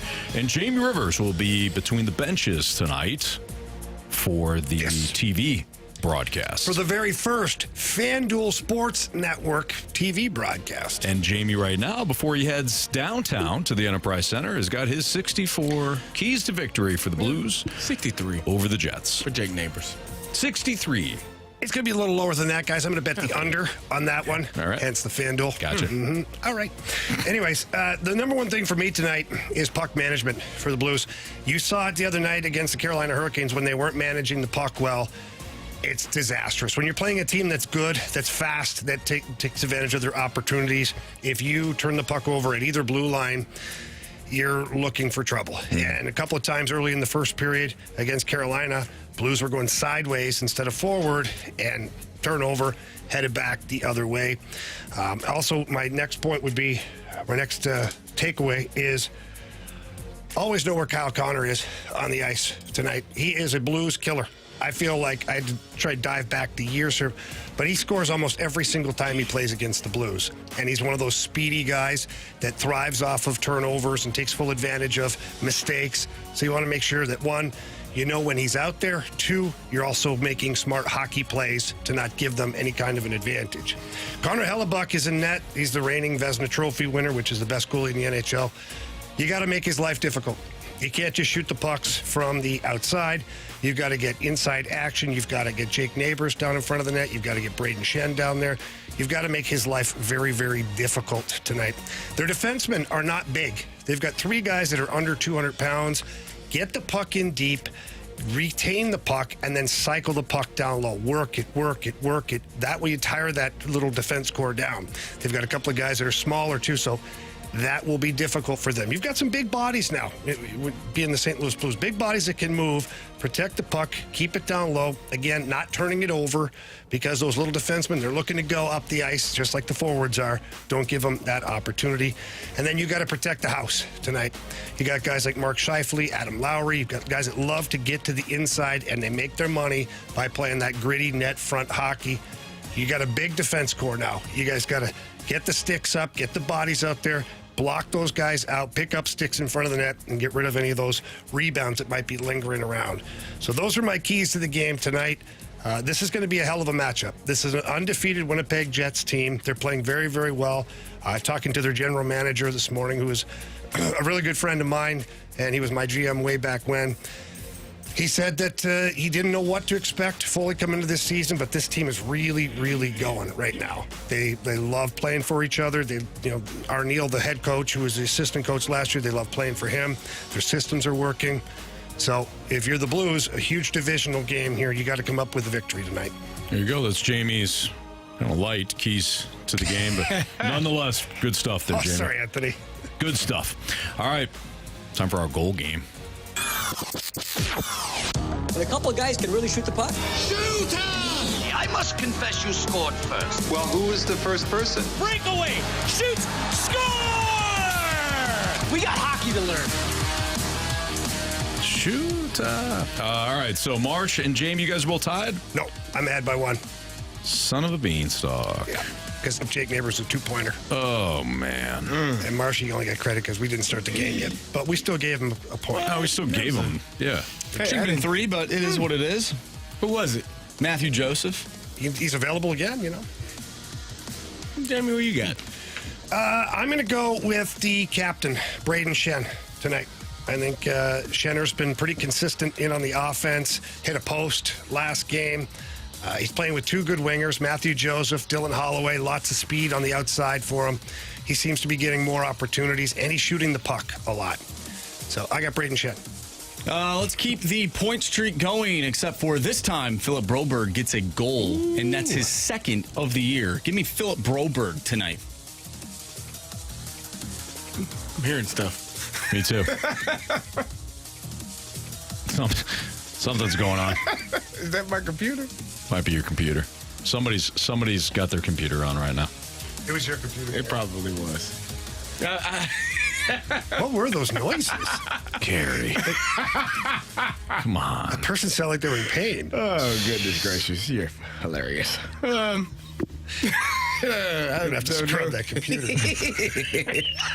We already know from yesterday. It's not what it was when I had my glasses on. Somebody texted that in. Is it me or you, Anthony? Go for it. All righty. Give me Jake Neighbours. I shouldn't have let you go. I shouldn't have let you go. That's what happens, Anthony. Sorry. No, you're not. All right. You know what? This guy, I've been kind of hard on him. I'm gonna go with Jordan Kyrou tonight. I haven't really liked the fact that he didn't finish off the hat trick. You've been on him. But you know what? Tonight he gets his hat trick, and it'll net me 3 points. That'd be awesome. So, Jordan Kyrou tonight for me. All right, Jamie, get the hell out of here. All right. We'll see you, buddy. You got it. Nice work. Hey, we do need a new Gauntlet contestant. If you have never played, text in 314-399-9646. Again, if you've never played,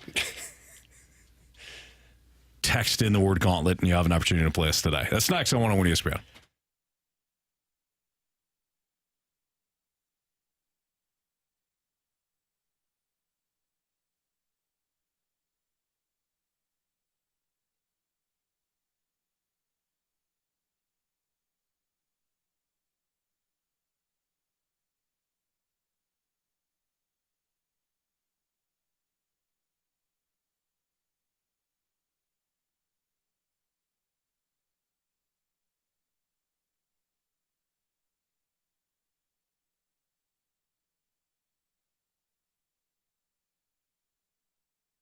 Hey, when it comes to cash out refis, Jamie, can you tell us something about it? No, absolutely not, and I don't even want to waste anybody's time. I can't either. Stewie's here, though. Stewie from Stewart's American Mortgage Corporation. You can tell us about cash out refis.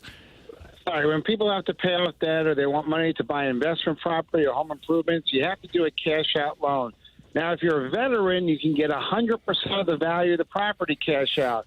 Otherwise, you're limited to 80%.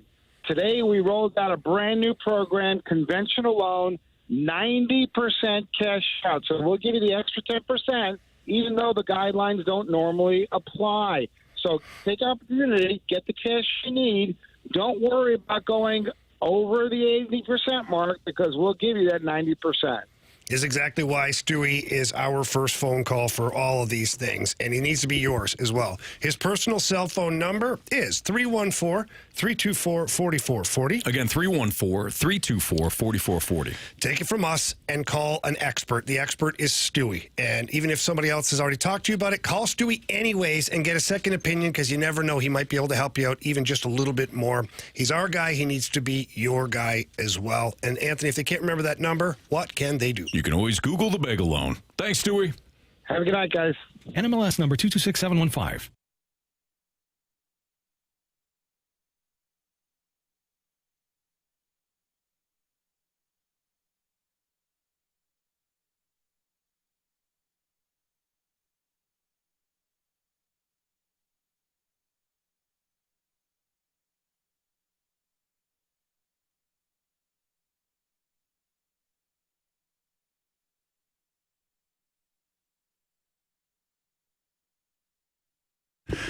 All right, if you're looking to save money on your car or your home insurance, please visit the Bibb Agency. They work alongside Allstate Insurance, and I can tell you this, at Allstate Insurance and the Bibb Agency, they're going to give you that personal attention that you need. So many times you pick up the phone, try to call your insurance agent, and, they don't know who you are, first of all. Second of all, maybe you have it's a computerized system before you get to someone who can actually help you. Not at the Bibb Agency. They answer the phone, they get to know you, they get to know your family, and they're always on call available. There was a time where my daughter got into a fender bender. Nothing serious, just a little bit, but she was scared, didn't know what to do. She called Tracy Bibb. Tracy Bibb walked her through everything, and I can't thank her enough for that. So become part of the Bibb family over there, and it's easy. All you have to do to get a free non-committal quote or ask any question you want over there, that number is 314-328-4260. Again, that's 314-328-4260. You should call them immediately. Don't hesitate. You won't want to regret it. It's obviously Tracy Bibb doing the best job over there. It's no fib. You're in good hands with Tracy Bibb.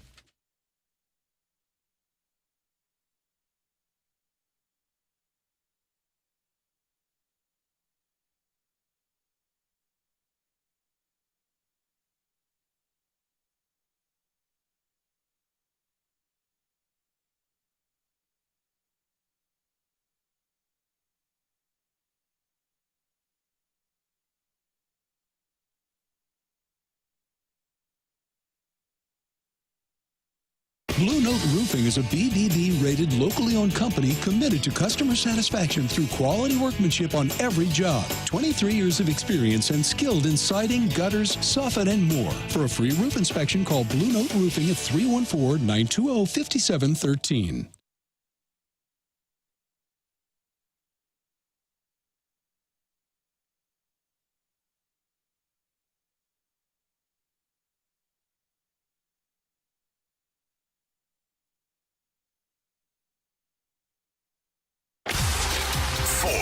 Warriors, 4 categories, 1 challenger.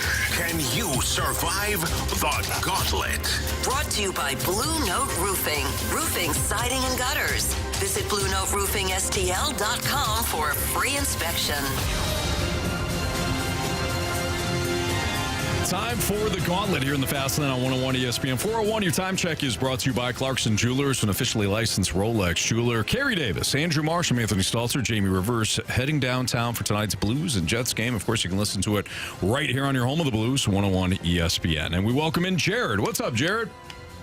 Hey, what's going on, guys? Not much. Thanks for playing today. Appreciate it. Who would you like to take on, Marsh, Carey, or me? I think I'm taking CD. Carey Davis is heading to the Kona Islands. All right, Jared, good luck. Thanks. All right, CD, get the hell out of here. All right, Jared, go ahead. Tell Marsh to spin that wheel. Spin that wheel, Marshy. What are we hoping for, Jared? Probably random if I'm going to have a chance. Random if you're going to have a chance. Okay. What don't you want? Hockey.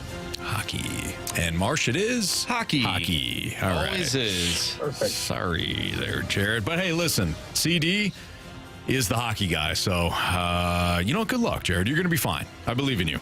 Yeah. 4 questions, all worth 2 points, unless you ask for the options. If you ask for the options, then those questions become worth 1 point. Are you ready? Yes. All right, Jared. When the Blues traded for Oscar Sundqvist in 2017, who did they send to Pittsburgh in that trade? I'm going to need the options. Was it Nail Yakupov, Yori Laterra, or Ryan Reeves? Let's go Ryan Reeves. Final answer. Question number 2. Which NHL arena is the only arena the Blues will not play in this season? I'm going to need the options on that one, too. Options are the United Center, UBS Arena, or Prudential Center. Let's go UBS. Final answer? Yes. All right, question 3, Jared. In the 2023 NHL Draft, the Blues selected 3 players in the first round. Dalibor Dvorsky, Theo Lindstein, and who else? I'm going to need the options. All right, Marsh, give him those options. Yeah, Uri Pekarchik, Quentin Burns, or Otto Stenberg. Let's go Quentin Burns. Final answer? Yes. Question number 4. Philip Gustafson, the goaltender for the Minnesota Wild, scored a goal against the Blues recently. Name the one goaltender that scored in the NHL last season. Let's just shoot off the hip and go with Jordan Bennington. Final answer? Yep. All right, let's bring back our guy, Carey Davis, from the Kona Silence. Jared, how you feeling? Not too good. I don't know much about hockey. Well, it's okay.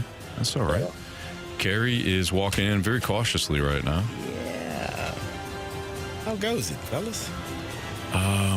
Well, Carey, your category today is hockey. Of course it is. Why wouldn't it be? Marshy? Pack a lunch and or full meal. Here we go. Oh, man. Question number 1. When the Blues traded for Oscar Sundqvist in 2017, who did they send to Pittsburgh in that trade? Options. Was it Nail Yakupov, Yori Laterra, or Ryan Reeves? Yori Laterra. Final answer.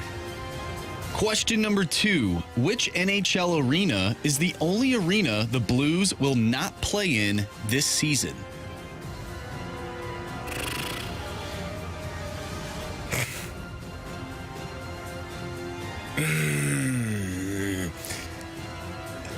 Give me the options. Options are the United Center, UBS Arena, or Prudential Center.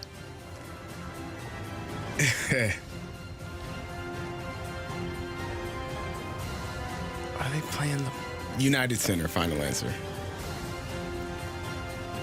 All right. Question number 3. In the 2023 NHL Draft, the Blues selected 3 players in the first round. Dalibor Dvorsky, Theo Lindstein, and who else? Oh, 2023? Oh. Actually. Give me a second. Brain. Come on, brain. I'm going to know it when I hear it, I'm sure. Theo Lindstein. Oh, gosh darn it. Options. Yuri Pekarchik, Quentin Burns, or Otto Stenberg? Otto Stenberg. Final answer. Question number 4. Sorry, Anthony, that was tripping me up a little bit. No, yeah, I appreciate it. Marsh helped me out with that first name. Yuri Pekarchik was the name that Anthony needed help on. Quentin Burns and Otto Stenberg, I would have been fine on. All right, question number 4. Philip Gustafson, the goaltender for the Minnesota Wild, scored a goal against the Blues recently. Name the one goaltender that scored in the NHL last season. Oh, man. Options. Your options are Tristan Jarry, Linus Ullmark, or Jacob Markstrom. Ullmark didn't do it, did he? Who were the other 2? You have Tristan Jarry, Linus Ullmark, or Jacob Markstrom. I don't think it's Ullmark. Let's go Jarry. Final answer. Ew. All right, Carey versus Jared. Question number 1. When the Blues traded for Oscar Sundqvist in 2017, who did they send to Pittsburgh in that trade? Jared, you went with Ryan Reeves. Carey, you went with Yuri Laterra. Correct answer is... It is Ryan Reeves. It is Ryan Reeves. Jared with a 1-0 lead. He did need the options on that one. Philip Gustafson, the goaltender for the Minnesota Wild, scored a goal against the Blues recently. Name the one goaltender that scored in the NHL last season. Jared went with Jordan Binnington. Fortunately, was not an option. Carey went with Tristan Jarry. Correct answer is... Well, guys, Linus Ullmark scored. In the 2022-2023 season, the correct answer is Tristan Jarry. So Carey ties things up. We got a 1-1 tie. In the 2023 NHL Draft, the Blues selected 3 players in the first round. Dalibor Dvorsky, Theo Lindstein, and who else? Jared, you went with Quentin Burns. Carey, you went with Otto Stenberg. Correct answer is... It's Otto Stenberg. Nice job. So Carey's got a 2-1 lead. It comes down to this. Which NHL arena is the only arena the Blues will not play in this season? Carey went with the United Center, which is home of the Blackhawks. The home of the Chicago Blackhawks. One of the Blues, of course, biggest rivals. Jared went with the UBS Arena. Which is where?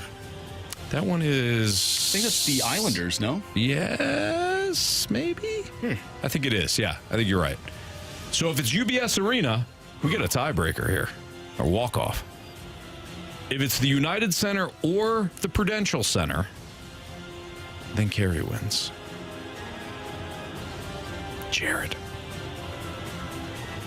You have chosen poorly. You lose. Correct answer is... Well, it is the United Center. It is the United Center. In the Winter Classic, correct? They're playing in the Winter Classic. Exactly. Hey, that's why they're not playing at the United Center. That was kind of so stupid. There's a little bit of a curveball. I knew they were. I was like, who are they playing in the Winter Classic? Blackhawks. Nice job, United there. Center. Nice job, Jordan. Yeah. It all comes back to the greatest of all time. Sure, it absolutely does, Carey. Jared, I'm sorry, man. Carey got you 3-1 today. No problem. Hey, thanks, guys. Huge fan of the show. Hey, thank you, Jared. Thanks, Appreciate Jared. you listening. Thanks, man. We'll see you. Yeah. See ya. Brandon Johnson says, Carey, Hockey Davis. Yeah, that's me. Bazooka Tooth 75. CD equals still the hockey guy. Yes, sir. Yeah. Appreciate it. Nice job, Carey. Nice job. Trying to remember. Carey Davis. Another hockey victory for him. Chris Davis. Kick six guy. Not me. No, the Auburn kick six. That's right. That was Chris Davis, wasn't it? Could you is that one of that? And I feel like the Red River rivalry. Now it was a lame one this season, but those two games, the Iron Bowl and the Red River rivalry. Yeah, always weird games. Yeah, the Ohio State Michigan rivalries got some. Those are intense, but I'm talking about like weird. You got the kick six. Alabama won on a 4th and 18 last year, didn't they? Yeah. Save their season. Yep. Yeah, it's always weird. Do you remember I believe it was a few years ago, by few I mean like more than 5, when Ohio State and Michigan went to overtime? They went back and forth, and that came down to like a call at the end where you're like, they gave Ohio State a first down. You just did a good Tony Romo there. I think. I don't know, Jim. We got enough time for about 10 more plays. About 6 seconds left. Let's send it to Gene. Gene, what'd you see on that one? Sorry, I got nothing. I'm not watching. No, I don't know. All right, hang on. Tony Romo. Trying to explain the overtime rules to fans last year in the Super Bowl while McCole Hardman is catching the game-winning touchdown. Really bad. Get out of the way. Dude, stop talking. You're ruining the call. It was a flat call. You're absolutely right. It was a flat call in the Super Bowl this past year for an overtime. Let Jim talk. You got to get out the way. Ludacris said it best. All right, it's Fastlane on 101 ESPN. With conference expansion, has the Big Ten become the new SEC? Carey probably is going to say yes. I'll fight my butt off for the MAC, but what? Yeah, yeah, but they're up and coming. Probably not. All right, it's Fastlane on 101 ESPN. We'll talk about college football next.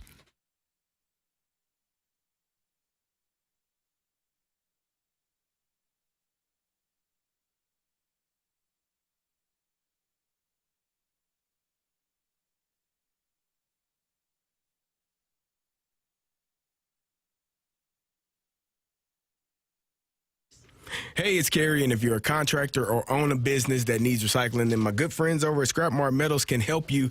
They're tailor-made for your business to meet your schedule and your budget, but you don't have to own a business that has recycling. You might have things at your home. Maybe you had a yard sale. Maybe you got some things you need to get rid of. Scrap Mart will get that as well.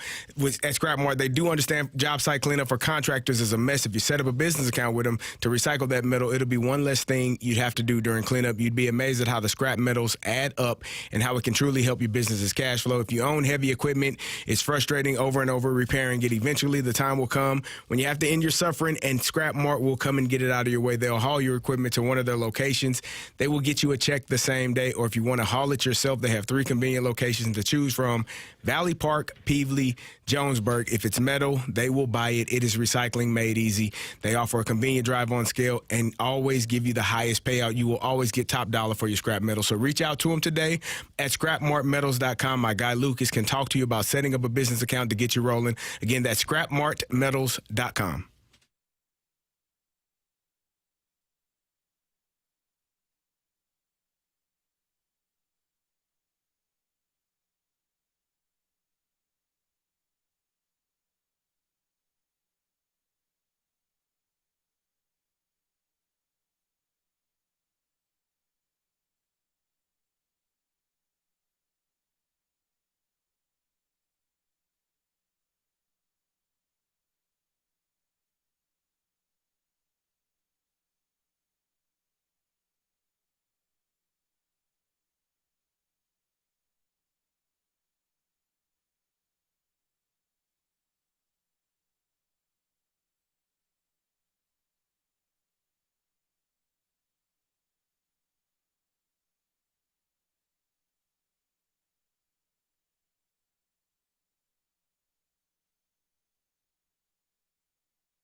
if you look at the latest college football rankings, you'll see Oregon, Georgia, Penn State, Ohio State, and Texas. 3 of the 4 teams in the top 5, and actually 3 of the 4 teams in the top 4, are all from Carey's Big Ten conference. What do you say? With this conference expansion, has the Big Ten become the new SEC? I think you could potentially feel that way. And this is coming from, and Michigan having a down year. They're not playing particularly well. I think you're looking at, and Washington, USC, both of those schools also will probably be in that top 25, top 10 in years to come. I think you have made a drastic shift in the landscape of college football, which is why the Big Ten wanted those Pac-12 teams added into their conference. The number 1 team right now is Oregon. Mm-hmm. They are a member of the Big Ten, which just brings more value to your conference and what you're doing. And it's similar to what the SEC has, because each week those teams are facing off against one another, and one loss can not kill your season, but 2 losses definitely makes it feel like your season is done. So, I think that's the great part. You're still going to get Ohio State and Michigan playing at the end of the year, even though Michigan is having a down year. You're going to get Ohio State and Penn State playing, I think, next week in a matchup at Ohio State, I believe. So, 3 and 4 facing off. This has been a really good year for football overall. Despite Big Ten, SEC, we've had a number of top 5 matchups, 1 versus 5. Last week you had 2 versus 4 a couple of weeks ago in Texas, Bama. You had Ohio State 2 versus 3 when they played Oregon a couple of weeks ago. It's been fantastic watching all of these teams that are top 5, top 10 caliber teams facing off against one another. And each week, it's extremely important to see who's going to win, because that's going to shake up how the college football playoff ends towards the end of the year. Yeah, I think that the transfer portal and NIL has really evened things out. Yeah. We're seeing this from a parity standpoint in college football. There are no more truly elite teams this season. There's no elite teams this season. Ohio State's really good, but can they lose to Oregon and Eugene? Yeah. If Oregon went to Ohio State, could they lose it? Yeah. Georgia. Georgia's an excellent team. Mm-hmm. They gave up a bunch of points in yards to Alabama, who has since lost to Vanderbilt and Tennessee. Right. Tennessee, really good defensively. We thought they were very good offensively. They lose at Arkansas, then turn around and beat Alabama last week. There's no elite teams right now. Texas, same deal. Texas got punished by Georgia last week. Yeah. It's been a fun season. I don't think there's a truly dominant conference anymore. If we're just talking about this season, in a vacuum, there's no truly dominant conference. I don't know if there's, and you just said that, I don't know if there's truly a dominant team. None of these teams, I think all of these teams have flaws to where you feel like each week, if things don't go perfectly for them, they could lose that game. I thought Tennessee a few weeks ago, 3 or 4 weeks ago now, was one of the best teams in the country because of how they played offensively and defensively, and they've lost a game. And so they didn't perform, and then they come back and beat Bama in the way that they did. I thought Alabama, after they beat Georgia, was able to come back in that game after dominating and then letting Georgia back in and then finishing the game. I thought, well, maybe Alabama is the real deal. Texas, they're the best team in the country. Georgia said, nah, they're not. We're going to beat the hell out of them at home. Mm-hmm. So it's been chaos this year. It's been fun. Again, Oregon, the number 1 team in the country, got a big challenge this weekend versus the Fighting Illini going into Eugene to play the number 1 team in the country. Watch out, Oregon, because anybody can be beaten. And if you're in the number 1 spot, you definitely should be careful. It's my opinion. So since you brought up Illinois, let's talk about it from a local standpoint. Yeah. Has Illinois taken Mizzou's spotlight? Listen, I said this. Has it happened yet? Listen, I said this a couple months ago, well, about a month ago now. It's going to be like 2 ships passing in the night when Illinois passes by Mizzou in the rankings. Lo and behold, Sunday, just quietly, just 1 spot.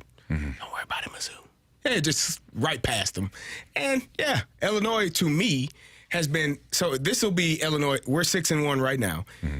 this will be the 4th top 25 team that they have played this season, which is more than anybody else in the country. Yeah. Like they had, and They've had a really good resume. they are 2-1 in those games. They beat Kansas, they beat Nebraska at Nebraska, and then lost to Penn State at Penn State by a couple of touchdowns. This to me is, I mean, obviously it's the biggest challenge thus far because it's the next game on the schedule. But Oregon has been really good this year. But they have shown, although it be earlier in the season, that they can be beaten. Idaho almost beat Oregon to start the season off. Boise State could have beaten Oregon to start the season off. Now, those were the first 2 games of the year, and they got better as the year's gone. I thought Ohio State last week, 2 weeks ago, could have beaten Oregon. They had a couple of seconds run off the clock, you don't get a knee, and you don't get to spike the ball, and you don't get a timeout or whatever, and you're not able to kick the game-winning field goal. Like, every team that we've watched this year has had a stinker of a game to this point. And so, I mean, again, I think if Illinois goes in there, plays, you limit what Dylan Gabriel is able to do in the pocket, get after him.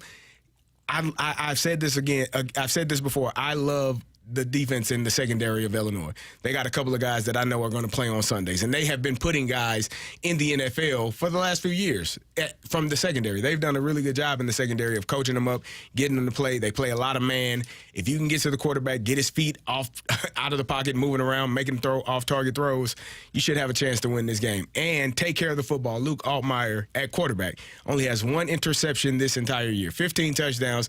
He has taken care of the ball. He's fumbled a couple, gotten hit from the backside, fumbled a couple, but he's taking care of the ball for the most part. The 1 interception came against Penn State, and that's a game that they lost. So, I think they go up there, take care of business. It's gonna be an exciting Saturday night for the old boys from the Illini. Nah, go ahead, say what you got to say. What's how surprised are you, like really, about Illinois season? You know what? Be truthful. So when you can't really take anything away. We played Eastern Illinois to start the season. You're like, yeah, okay. Mm-hmm. It was a good win, 45-0, beat the hell out of them. Expected. Then Kansas came to Illinois, and I'm like, they're number 19 team in the country. I'm like, yeah, but they're not really. They don't really look that good. But at the time, look, they're ranked. Kansas coming off a good year. We beat them. Beat your fire-up chips. Sorry about that. Didn't cover. Well, would you say good teams win, great teams cover? Good teams win, great teams cover. Well, yeah. You're good, but you're a good team. Went to Nebraska, and when we went to Nebraska, I felt like, okay, this is a little bit different. Nebraska was ranked 22 at the time. Mm-hmm. We go there, win in Nebraska, a big-time win. Defense finishes the game off. Go to Penn State, and you lose that game, right? But you were in that game. You had opportunities to get into that game and stay into that game. You just couldn't get anything going in the manner in which you needed to offensively. You had a couple of drives. You got down, I think, to the 5-yard line, and I think we didn't get points on that drive. I think we ended up getting pushed back. This is right before halftime, if I'm remembering correctly, and didn't get points on that drive. And you lose 21-7 against a really good team, a number 9 team in the country at that time at Penn State. The following week against Purdue, I don't know what the hell happened. We were beating the hell out of them, and then Purdue just kind of snuck their way back into the tune of 49 points that we had to win. That one didn't make sense. That didn't make sense. But then you play Michigan, and the score is not indicative of the game. Mm-hmm. Like, Michigan could do nothing, and they were the number 24 team. So I think each week they are building on what they've done. They've looked progressively better, and it all starts at the quarterback. You take care of the quarterback. You take care of the football. You run the ball well offensively. I think they're doing a fantastic job. If they stop the run, which they did pretty much against Michigan, and they get Dylan Gabriel off his spot, there's a chance to win this game this weekend. It's the formula, man. Yep. Play great defense, run the ball, time of possession, don't turn the ball over. You have a chance to win. And that's Illinois' formula this year. It's been fun. It has. It's interesting because both teams have the same record, right? 6-1. Yeah. They're both 6-1, but it feels like a much different 6-1. Oregon is 6-0. Oh, you're talking about Mizzou? Yeah. So Mizzou's 6-1, Illinois 6-1. But it feels like a very different 6-1. It does. Yeah. All right, it's Fastlane on 101 ESPN. We'll do our sports six-pack next. If you have a question, 314-399-9646, the Air Comfort Service tax line. We'll answer those sports six-packs next.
101 ESPN Sports Center. I'm Andrew Marsh. It's time for a Sports Center update driven by Johnny Londoff Chevrolet and Johnny Londoff Autoplex. The Cardinals had a presser earlier today. John Mozeliak answering questions about some of their new hires as Robert Sirfolio is now the assistant GM, player development and performance. Brant Brown is the new hitting coach for the Cardinals. Of course, they did bring back John Jay as well. We spoke about that yesterday. If you missed any of that presser, if you missed anything from today's show, make sure you go to 101ESPN.com or check out the free 101 mobile app. Just head to the podcast page. You'll find all of our interviews and full shows there. And it's all brought to you by Dobbs Tire and Auto Centers. Jake Neighbours of your St. Louis Blues inked a 2-year contract extension with an average annual value of $3.75 million. The Blues will take on the Winnipeg Jets tonight. You can listen to that right here on 101 ESPN. Pregame starts at 6. Puck drop is at 7. We'll talk with Joe Vitale at 5:30, so stay tuned for that. Up next, though, we have our Sports Six-Pack, so get your questions into the Air Comfort Service text line, 314-399-9646. The Six-Pack is next. I'm Andrew Marsh, and the Sports Center update is driven by Johnny Londoff Chevrolet and Johnny Londoff Autoplex. See them at londoff.com. Chevy, together we drive. Are you kidding me?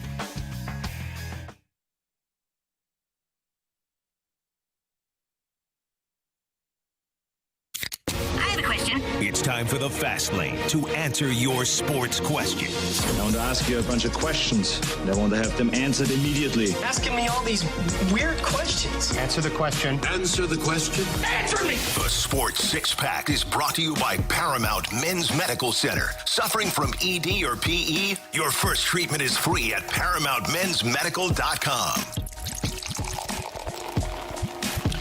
All right, time for the Sports Six-Pack here in the Fast Lane on 101 ESPN. The Air Comfort Service text line is 314-399-9646 with Carey Davis. I'm Anthony Stalter, and here's Andrew Marsh. Question number 1. All right, first question comes from the 423. Given the situation with Tua as a player on defense, at what point does it change the way you play against him? Do you hold back because you don't want to be the one to do further harm? No. Sorry. Like, I can't. And the reason why you say that is because if you're holding back from harming him, you could potentially harm yourself. And so if he's out there, and it happens so fast, I think DeMar Hamlin, I think we were talking about when Tua got hurt, that the defensive players were saying, get down, telling him. Like, nobody wants to hurt anybody, for the most part. Like, we all have an understanding that this is how you feed your family. This is how you make a living. Everybody wants to go into the game, play as hard as you can, hit each other as hard as you can, but make it out in the same way that you came in. Right. That's the mindset, but I don't think you're going as a defensive player with that in mind, oh, I'm not going to hit him, and then he goes and scores a touchdown because you don't want to touch him. Mm-hmm. Like, nah. So, hey man, once you step on the field, it's people are wired differently, man. Yeah. I mean, like you said, I don't think anybody's out there looking to hurt somebody. Are they looking for a big hit? If they have an opportunity, sure.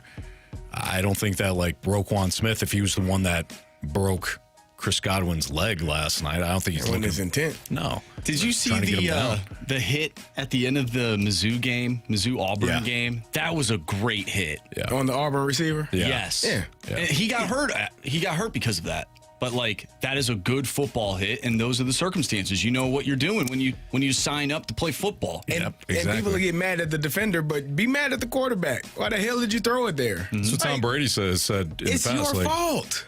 I need to put it in a spot where the receiver's not going to get killed. He's not going to get hit. It's your job. And it's got nothing to do with being tough or whatever. Like, you're trying to catch the ball. Yeah. And you're looking at the ball coming in, and you're not looking at which defender's going to take your head off. So you're absolutely right. It's the quarterback. It's on the quarterback. Question number 2. From the 636, with the current state of the Cardinals, when realistically do you see a championship/World Series window opening? What year in the future? I'm not trying to duck the question. It's difficult because this is a completely new regime. They're going to concentrate on player development. I mean, you would like to think that somewhere in the next 3 to 5 years they'll have a championship window come open. I will say this: if Chaim Bloom knows what he's doing and he does get the draft and development down pat, this is how you build sustained success. It's very difficult to do what the Phillies have done and have sustained success, as in they're bringing in high-price free agent after high-price free agent after high-price free agent. A lot of these guys are older. Bryce Harper's kind of the exception to the rule, but most of these guys are a little bit older, and they're paid a bunch of money, and toward the end of the contracts, they look bad. The contract winds up looking pretty rough. And what did the Phillies do? You decimated your farm system because you're trying to make all these big-time moves. At some point, the bill's going to come due for them, and they're not going to be able to have that sustained success. If the Cardinals are effective and they're efficient and they do this the right way, you may have to wait 3 years, but then that window stays open for a significant time. That's the way I look at it. I'm going to say 2027. Oh, okay. Carey's like, I'll just give you an exact year. It's when the window opens. All right. Oh, boy. Yeah. Well, that's 3 years. Actually, 2. 2025 next year, 26 would be a bad year. Well, I guess it's the third year. 2 years of, 26 will be 83 wins. There we go. You know? Mm-hmm. Yeah. At the end of the day. There you go. What do you think, Question number 3. 2027? Honestly, I'm going to be completely honest. I have no idea. Okay. Like, I have no idea. I have no idea what the state of this, team is. I don't know what next year looks like. I don't know how these guys, all these young guys could regress. I have no idea. I wasn't asking you to be rational and honest. I was asking for a year. Okay. How about 2027? That Perfect. Sounds like a good year. There you go. Sound good? Good, great, grand, wonderful. Everybody on the bus. Next question from the 618. If Missouri misses the playoffs, will this season be considered a failure regardless of their final record? Yes. Yeah. Yeah, you got to raise your expectation. You know what?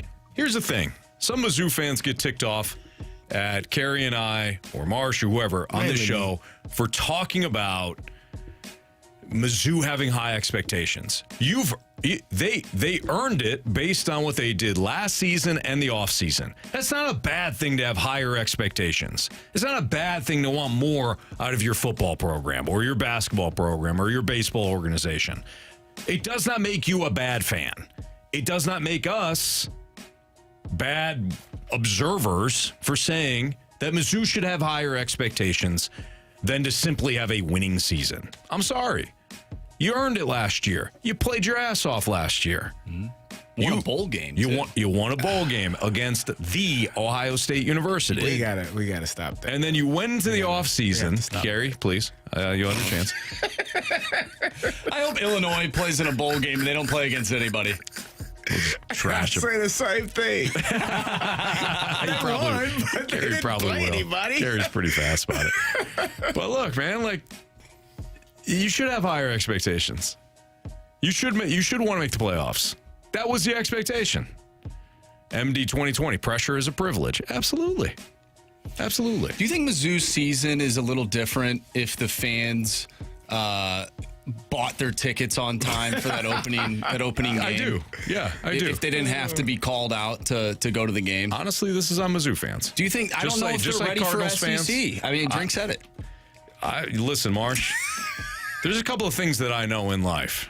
And one of them is that if you don't have fan support, how can you expect the team to try? Yeah, that's a running theme in this state. You know what? You know what I mean? Yeah. You need people there. You don't show up. What's the incentive for a professional athlete to try? I don't know. Every Tuesday. It's payday. You know what stinks is when you do show up. When you show up so much that the ownership group decides, hey, we're going to ask you to put your hard-earned dollars into this new stadium that we want to build. Yep. I'm not even talking about this city. Might be talking about another one that's in the same state. You better show up and support your team. Darn right. Yep. Show up and show out. Yep. That's the motto. Yeah. Mm-hmm. That's what some people say. Nah. Why do you guys get mad when I talk about Ohio State and the Mizzou game? We don't get mad. It's just they beat Ohio State. That's a fact. Had those stupid Buckeyes on the back of their helmets, didn't they? So here's the thing. That's the thing. The guys that had the Buckeyes on the back of those helmets that they played against didn't have a lot of Buckeyes on the back of those helmets when they played against them. Were they still in crimson and silver? Yeah, they were there, but you get a lot of those Buckeyes when you make a lot of plays, and the guys that they played against didn't have many of those. All I know is Mizzou make a lot of plays or play in general? Both, but make a lot of plays specifically. Hey, all I know is Mizzou beat those guys so badly that Ohio State's quarterback says, I quit. I'm going to Syracuse where nobody will ever watch me. He actually said that before. Well, you know what, though? They're playing the game. They're wide receiver. Did he play? Wide receiver didn't play. Yeah. The quarterback did. Played? Yeah, didn't he? Are you sure? I don't think he played either. Well, hey, you know what? Their backup played. Yeah, darn right he did. And I think he's the starter now. I don't know that either. I don't think he is. Third string game. I think he did. You know what? All I know is I beat Ohio State. All right? That's all I know. That team's a top 4 team. Yeah, they are. And Mizzou beat them. That was not the same team. What are you talking about? I don't know. Yeah, it said the Ohio State. Mizzou beat them. Now Ohio State's a top 4 team, and now Carey is 3. Come on. Okay. Yeah. They had an NFL caliber wide receiver on their team. I can tell you, Lincoln Kleinholz was the quarterback. I don't even know who the hell that guy is. Well, he got his Klein told that night. He was not great. All right, Marsh. They beat him handedly, though. Yeah, they certainly beat him 14-3. Handedly. Yeah, they didn't give up a touchdown. Didn't even give up a touchdown. The guy that played had one Buckeye on his helmet. That's because they give everyone one when you get the helmet.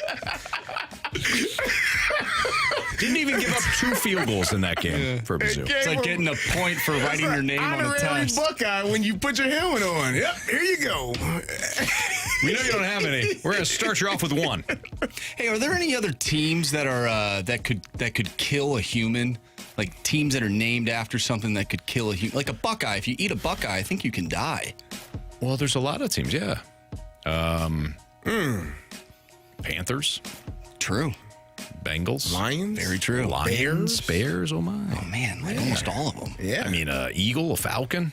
Hey, claw your eye. The talon can claw your eye out. I don't think that's what they want to do, though. Well, if you get too close, shouldn't have been standing there. You probably should get your eye pecked out. Know what I mean? Maybe. Buccaneer could kill somebody. Probably has before. Got a sword. We made a bunch of movies about those pirates. Absolutely. Yeah.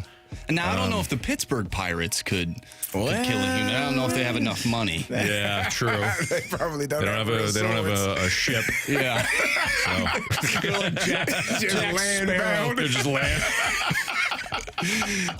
If Pittsburgh was a pirate, not the city, of course, but that organization, it would be Jack Sparrow at the beginning of Curse of the Black Pearl. Where he's just when his ship literally sinks as he gets to shore. That's correct. Yeah, and he walks right onto the dock. Yeah, that's the Pittsburgh Pirates. Why do we get all these? Why is it when I speak the truth about Mizzou, I get all these fans? Who did Illinois play in a bowl game last year? Yeah, it's a fair question. Nobody, just like Mizzou. It's a fair question. Just like Mizzou. No, Carey. Anthony, stop it. Illinois didn't even play. Those guys didn't have any Buckeyes on their helmet, man. They had one. We've established this. That's the honorary Buckeye you get. Marsh, how many questions did we get through? We got through 3. Let's do another 3 next on 101 ESPN.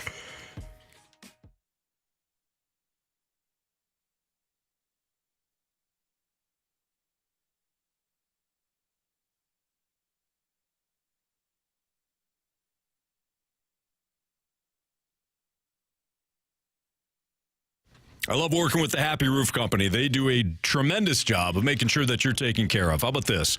If your insurance claim Any insurance claim got denied, but you're looking around, your neighbors are all receiving new roofs except for you. Call my friends at the Happy Roof Company at 314-665-3001 because they work well with insurance companies. They're happy to work with you, in fact. If you need help with insurance paperwork on your damaged roof, call the Happy Roof. If you have a damaged roof and your insurance company already paid you, but you just need a roofer that's going to give you an estimate, again, call the Happy Roof Company. They've got free estimates with competitive pricing. They've got cost-effective solutions on both flat roofing and metal roofs.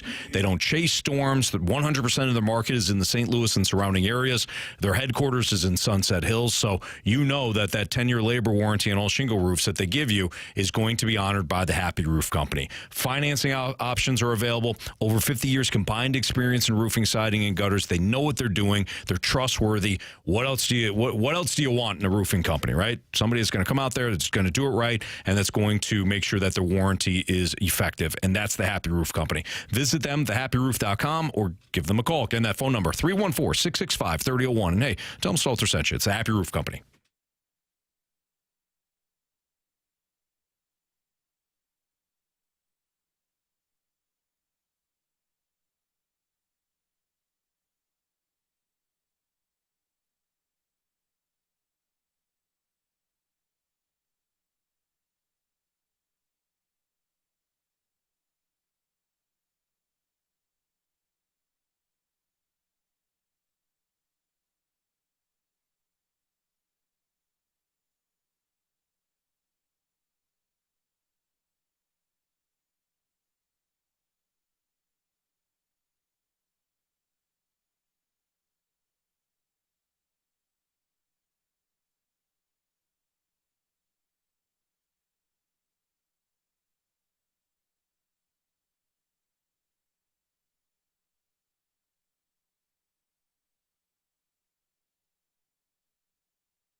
It's time for the Fast Lane to answer your sports questions. I want to ask you a bunch of questions, and I want to have them answered immediately. Asking me all these weird questions. Answer the question. Answer the question. Answer me! The Sports Six-Pack is brought to you by Paramount Men's Medical Center. Suffering from ED or PE? Your first treatment is free at ParamountMen'sMedical.com. All right, let's continue our Sports Six-Pack here in the Fast Lane on 101 ESPN. Go ahead, Carey. No, I just wanted to bring up the fact that we beat the national champions last week. That's Michigan not the Wolverines. national champions. No, they had the maize and blue on. They had the helmets Yeah, and the uniforms. A year ago. Has anybody won a national championship yet? No. So who are the national champions? The Michigan Wolverines. One And has we not beat been them crowned. last night. Yep. We beat them last week. One has not been crowned for this upcoming year. Because there isn't one, because the Michigan Wolverines are the national champs until someone else is crowned. Gary, I know what you're doing right now. We beat them last week. I know what you're doing right now. So, essentially, we're national champs. You want to put it that way? You've gone too far now. Illinois beat the Michigan Wolverines, the national champions. Fire up Illini. Fire Marsh, them up. go. Question number 4. Pretty good, Carey. I see what you're doing. From the 636, what was the first big thing Carey bought with his first big game check? Ooh, I bought a Range Rover. Oh. Yeah. Nice. Bought a Range Rover. Put some 24-inch rims on it, buddy. Yeah, you did. Not a great decision. The tire is very thin when the rim is that big, man. Potholes don't, especially in Pittsburgh in the wintertime. Not great. Popped a few tires, did you? Well, you just bend the rim often. Gets a little bad. But yeah, for me it was a Range Rover. I waited a couple of game checks just to make sure it was real. Yeah. Make sure I was good. Yeah. I had him bring it to the facility. And I was like, you know what? I don't like that color. Let me get a different color. Oh, really? Yeah. Wow. Yeah. Pretty cool. That's cool. So what color did you go with? Black. They brought me a dark blue one. I was like, I wanted black. Yeah. So I went black. Send it back, please. Send it back, please. I wasn't that guy. I was just like, I don't really like that one. Sorry. I'm so sorry. I'm so sorry that I told you black, but now you brought me a navy blue. Can you please take it back? It's really nice. I really like it. It's cool. I'll keep it if you want it. I'm not going to keep it. I'm not paying that much for it. Yeah, I don't blame you. So yeah, it was a Range Rover. Excellent. Yep. Question number 5. From the 314, if by the 2025 All-Star break, if it is worse than 2023, is Ollie fired mid-season and does Mo step down? No, I don't think most steps down at all. But here's the reality with Ollie Marmol. Chaim Bloom didn't hire him. So I think Ollie now has an opportunity to say, hey, I'm on the same page as the incoming GM and president. Mm-hmm. I'm with you guys. I love your philosophy, and here's how I can enhance it. And then you got to prove it. Yeah. But the bottom line, again, is that these two did not hire Ollie Marmol. Do you think that these two new guys will look towards bringing in a familiar face that they know, or do you think it'll be a familiar face within the organization if they do move on from Ollie Marmol? I think if you bring in two guys, it's a really good question, Marsha. I think if you bring in two guys from outside the organization, so in this case, it's Chaim Bloom, and in this case, it is Robert. What's his last name? What's the new guy's last name? Serafolio. Serafolio. Thank you. Serafolio. Robert Serafolio and Chaim Bloom, you hire two guys from outside the organization. I think that they're going to reach outside the organization. I wouldn't be mad about that. No. Because unfortunately... Should they reach outside of the organization? Yeah. Why not? Probably. Well, what you're doing now isn't working. Right. So it hasn't worked. And it's not like it's been 3 years. I mean, it has slowly declined since Tony La Russa. Now, Mike Matheny had some really good seasons, especially at the start. But it slowly got worse. Mm-hmm. You eventually replaced him with Mike Schilt, and things got better. You had some issues there. You moved on from him. And with Ollie, it has stagnated. And I don't think the team has gotten better. I don't think the rosters have gotten better. So it's not just Ollie Marmol in a vacuum. The rosters haven't been as good. So now you got to change course here. And I think you do what you do. You give Ollie an opportunity. But ultimately, if he doesn't produce and they're not on the same page, I think they go outside the organization for their next hire and maybe go with somebody with more experience. I don't know. Mm-hmm. Question number 6. All right, this final one comes from Jax from the 618. Has the torch been passed in the NBA? Curry, LeBron, Durant, etc. are stars, but not contenders anymore. Now it's the Joker, Tatum, SGA, etc. I think that's fair. Yeah. Got past it at some point. Yeah, I think you might see one last push from the older guys, but for the most part, I think it has been. It's been passed. I mean, you got Joker's won what 2? He won 2. One. Just one. Yep. He made it to 2. Am I mistaken? No, I think he just made it to 1. Yeah, and just won. 1. He's won a couple of MVPs. Maybe that's what I'm thinking. But yeah, I think it has been starting to shift, and the NBA season starts tonight. Man, it's gonna be fun, exciting. Got young teams that are really good. The Kings have shown that they got some talent. The Nuggets, the Timberwolves made a huge trade, and we'll see. What did you think of the Knicks and the Timberwolves trade? So Rock and I used to talk about this a lot. I never thought Gobert and Towns could work together, but it did. It worked much better than I ever thought it could. I thought it was the worst decision when they made the decision to bring Gobert there. I was like, oh, well, that's ridiculous. And it worked, and I guess they got to the point where, it comes a point where whose team is it? It's not Cat's team anymore. It's Anthony Edwards' team. And so, you make that move.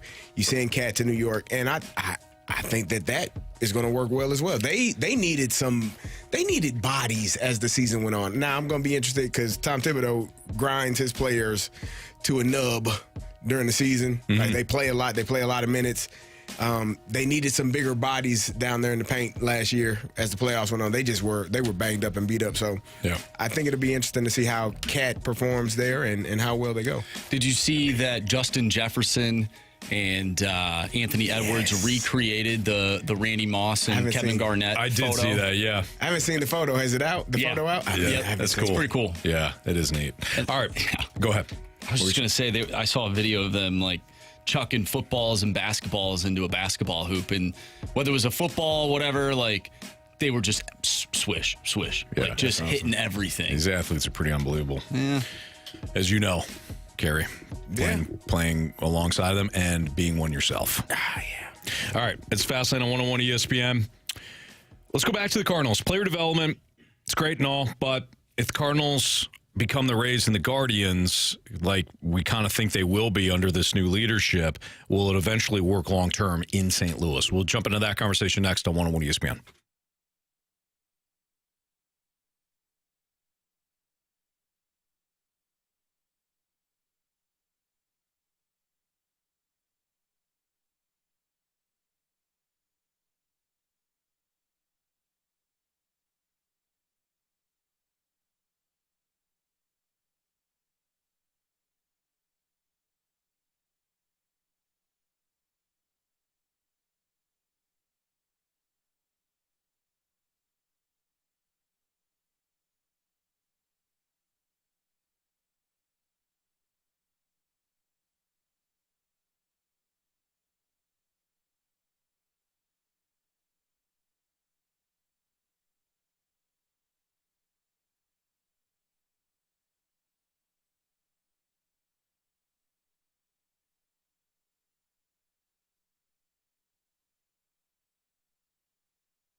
Let's get spicy.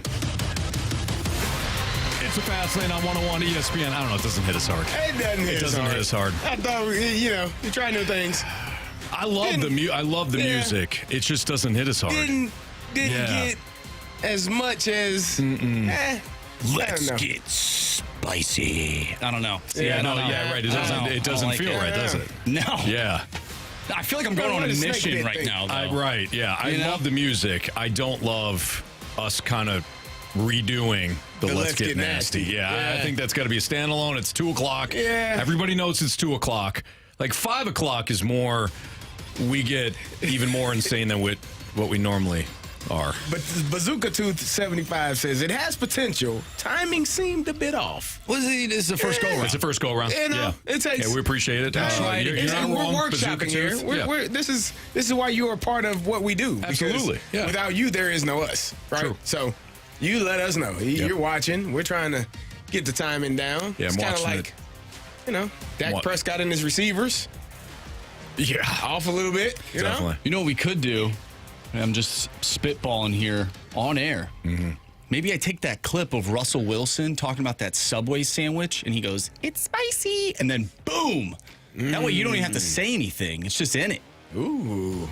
Well, let's But that means we have to hear Russell Wilson's voice every. He's your Super Bowl champion on the way. So you might be doing some foreshadowing there, sir.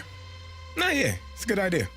I have been wrong from time to time. Marsha, you're pretty intelligent. You know things. Yeah, darn right you do. You know a lot of things. All right, well, again, we'll workshop it. So the Cardinals made some announcements over the last 24 hours. They hired John Jay to be a part of their coaching staff. Brant Brown becomes their new hitting coach. Free agent Juan Soto will be... not on the Cardinals. Playing with the Yankees in the World Series. Yeah, but when he becomes a free agent, is that tampering? Is that illegal? I don't think he's going to be a Cardinal. What? Yeah. You don't know. No, I think we do. Based on the Cardinals making Brant Brown the hitting coach, they hired John Jay, and they also named former Cleveland Guardian executive Robert Cerfolio their new assistant general manager. I don't think they're going the route of spending big in free agency. I think they're going to go the exact opposite route. I think if you hire somebody with roots from Tampa, i.e. Chaim Bloom, and you give him the same budget restraints as you have with John Mozeliak, and you also bring in somebody from the Cleveland Guardians, this is screaming player development. By the way, DLW 1904, that spicy opening sucked. Hey, listen. I appreciate it. I love it. We tried something. Yeah, you know what? Be honest. I don't mind it. We had the Huevos Rancheros to try something. All right? I don't mind being called out like that. I don't mind it either. This is your show as well. Yeah. This is your show as well. We do this for you. Did that sting a little? Yeah. It stung. Yeah, if we put ourselves out there like that and somebody comes in and says, you know what? That sucked and so do you. Now, he didn't add that, but it felt like it. Mm-hmm. It hurts. Now, But it's the truth. Do we have to say let's get spicy, or could it be something else? I don't like let's get spicy. Like time to get spicy. No. I don't even know if I like it. spicy. I don't either. Time. I didn't feel it. No, I didn't either. You know what it is, though? It is that. It's the feeling. Like when you are an artist, and Marshy knows this, he's performed, he's done music. I have. Like if you don't feel it, then the audience doesn't feel it. Mm-hmm. Yeah. So you can have the best song in the world, but if you're just standing there singing, nobody's into it. I mean, you guys feel Let's Get Nasty at 2 o'clock. Yeah. Let's get nasty. It hits different. Yeah. We gotta workshop this thing. We're fine. We'll be all right. We'll be all right. Okay. Will Cardinals fans get on board with this new approach? I think they will if you win. That's just the bottom line. They will if you win. Well, Anthony, they're going to go, it seems, in a direction of youth. And you know sports. I mean, you've played them. You coach them. Youth tends to bring some mistakes and not great play and not the caliber that is required to win. You learn. You learn hard lessons, which come with losses. Yeah, true. So if they are going in a youth movement, I mean, you probably would. You could be surprised. You could be pleasantly surprised. You could have a team that is young and it all comes together and guys actually perform better than they have in the past, which I think that's the hope. And you get a 2-for-1. You get to save money and you get to win games. Yeah. So, yeah. All right, so let me ask you guys this though. Let's be honest here. Do you really care what the identity is or how the team was built if they win? No. I don't either.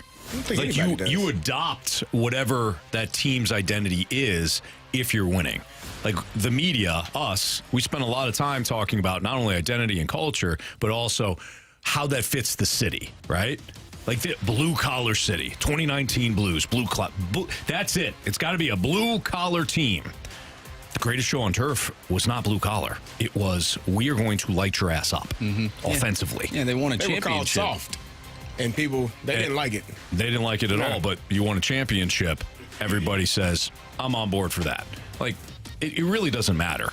I think we spend so much time, and by we, fans also, an extension of that, we spend so much time talking about spending. They got to spend, they got to spend, they got to spend. It has become a narrative that it really has become overblown. They're not spending correctly. They're not spending wisely. They don't have direction as an organization. And when you don't have direction as an organization, you can't have direction as a team.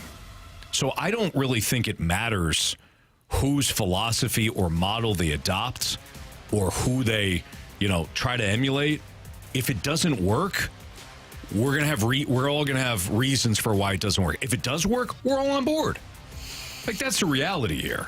I'll go back to what I said earlier in the show. I just feel like this Cardinal baseball brand has been built on icons, and now you're going to somewhat strip that away. How do you know that somebody on a future team won't become an icon, though? Like Albert Pujols was, 13th rounds? He became that icon, right? I mean, it's very possible already. They may have the icon here already. Absolutely. Yeah. I mean, Tommy Edman just won an NLCS. MVP. He did. You had him in your backyard. You let him walk. You had him in your center field. But I think somebody else can become an icon. I mean, I tried to give my opinion on who I thought would be a St. Louis star, and you spat in my face like that damn dinosaur in Jurassic Park. The Dilophosaurus. Yes. Yeah. Who was that? Who would that be, Marshy? Alec Burleson, who, I'll give Anthony credit, after that conversation, had a tough end to the year. I blame Anthony. Well, Marsh, the only reason why I said it that day at Centene is because you were wrong. Alec Burleson can't be a star. I said St. Louis star. He'd be a really good player. It's not a star. Well, then who can be an icon here? Mason Wynn. Can he be an icon, or can he just be a star? Whoa, I'm sorry. Why can't he be an icon? I think because I think what Marshy thinks is how I think. Icons are Shohei Ohtani, Aaron Judge. Icons are those statues that are outside of your stadium. There you go. Okay. Well, if you put it that way, yeah. Defensively, offensively, timely hits. Sure. You don't have to be a 40 home run guy to be an icon. Derek Jeter is an icon. Is Absolutely. He not? Oh, he's totally an icon. That guy had like 3,000 hits, though. He was also a Yankee. So, but yeah, he was. They retire like every damn number. Well, they've had a lot of numbers to retire. Was that you that said you didn't think Derek Jeter was?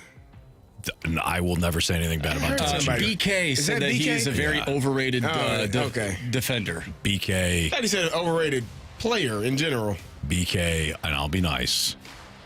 That's a horse manure take. If you watch Derek Jeter, if you watched him play, stud. Yeah. I wanted to be Derek Jeter with the jump throw. Are you picking up some vibes right now? Usually when there's about 1-2 weeks left in a professional sports season, we start to see signs of Anthony starting to maybe pull for one team. It happened last year during the Super Bowl. We did. And I'm picking up those signs right now. I feel like Anthony wants the Yankees to win the damn World Series. Is he a Yankee fan for the next week and a half? Absolutely. 10-4, 7 games? Is that what you're trying to tell us right now? Yeah. I won't even push back. I hate the Dodgers. I've been vocal about that. He's been dropping little breadcrumbs. There's been no hints. I've just flat out said I don't want the Dodgers to win. I think it'd be a colossal embarrassment. Why? And I will say it that much. Now you're going spend back. that much money and you lose consistently outside of the COVID year, you're an embarrassment. And That's what I can't say as much. What the Yankees have done. For like 20, 30, 40 years. Yankees won the last real one between the two. Oh, gosh. Dodgers can't count the COVID Anthony, year. I was in 7th grade. Can't count the COVID year for the Dodgers. So now go back. agree. Why can't you? Because it doesn't count. It says who? Half a year. Baseball is a marathon, not a sprint. That year was a sprint. So you don't count any a championships that year? disease-like sprint. You don't count any championships that year? Nope. No. Tom Brady should be stripped of his, too. And LeBron? Absolutely. Okay.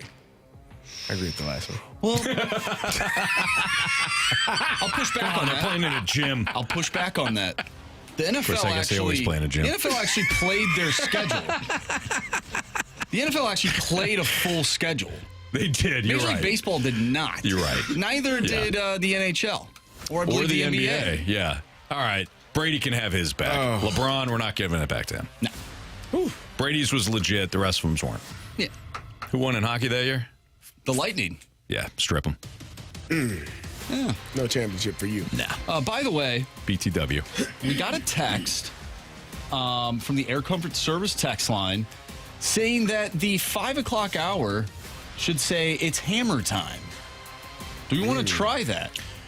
I think whatever we do, we can't try to replicate Let's Get Nasty. Right, I think so that it's hammer time or something. Or But like when I said let's get spicy, I didn't believe it. I hated it inside because I felt like the other thing is here, let's get nasty completely became organic. Like I don't know why I said it the one time I did years ago. I have no idea why I opened the show with it, and I stuck with it. Like that sort of lame brain idiot thing needs to happen again. We can't just replicate it. You know what I mean? That's all I'm at on this. Yeah, I don't know what we do. I don't either. But you know what? We're going to keep trying, Marsh. We're not going to give up. We should do something different every We're not the single Jets. day. The Jets aren't giving up. What? Are they not? They're undefeated right now. They're playing the Blues tonight. Fair. All right, it's the Fast Lane on 101 ESPN. By the way, the bottom of the hour, we're going to talk to Joe Vitale. Speaking of the Blues and the Jets matchup, we'll get into that with him. But you just mentioned the Chiefs because I hopped on that bandwagon. I hopped on it because of Patrick Mahomes. Let's be honest. And Patrick Mahomes this season, I feel like, and I've heard this before. Why is he the MVP? Like favorite based on the odds? I don't know. But I've also heard, he's overrated, and so are the Chiefs. Are they? We're going to get into it next on 101 ESPN.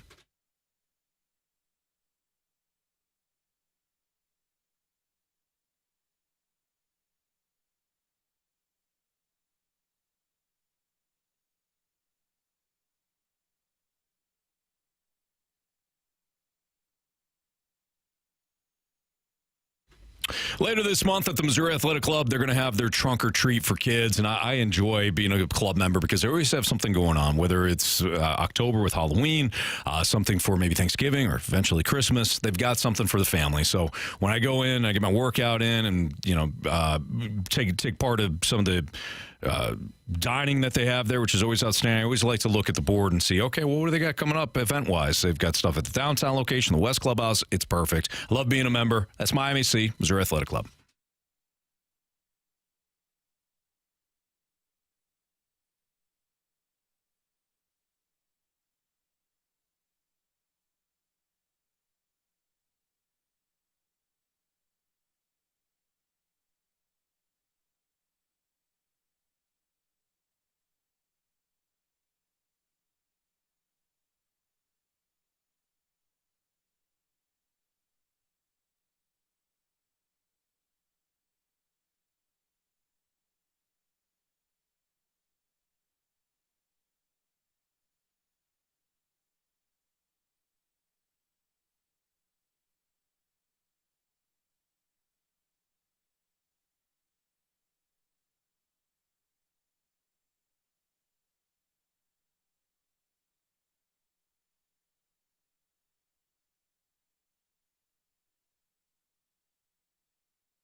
much like you guys, I know listeners do, I partake in different podcasts, football, sports, whatever.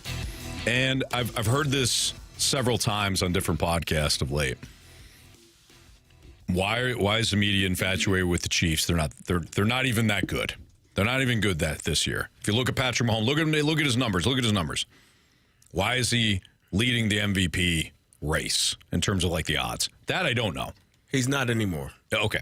Yeah. He shouldn't be. Should be Jared Goff. It should be Jared Goff. It's actually a guy named Lamar. And it should be Jared Goff, then Lamar. Either way, Patrick Mahomes is not putting up MVP numbers. So full stop on that. We don't have to discuss that. But Carey, I do feel as though that we've reached a point when it comes with the Chiefs that one, the hatred is now grown to epic levels. Mm-hmm. People are tired of them. They don't want to see them win again.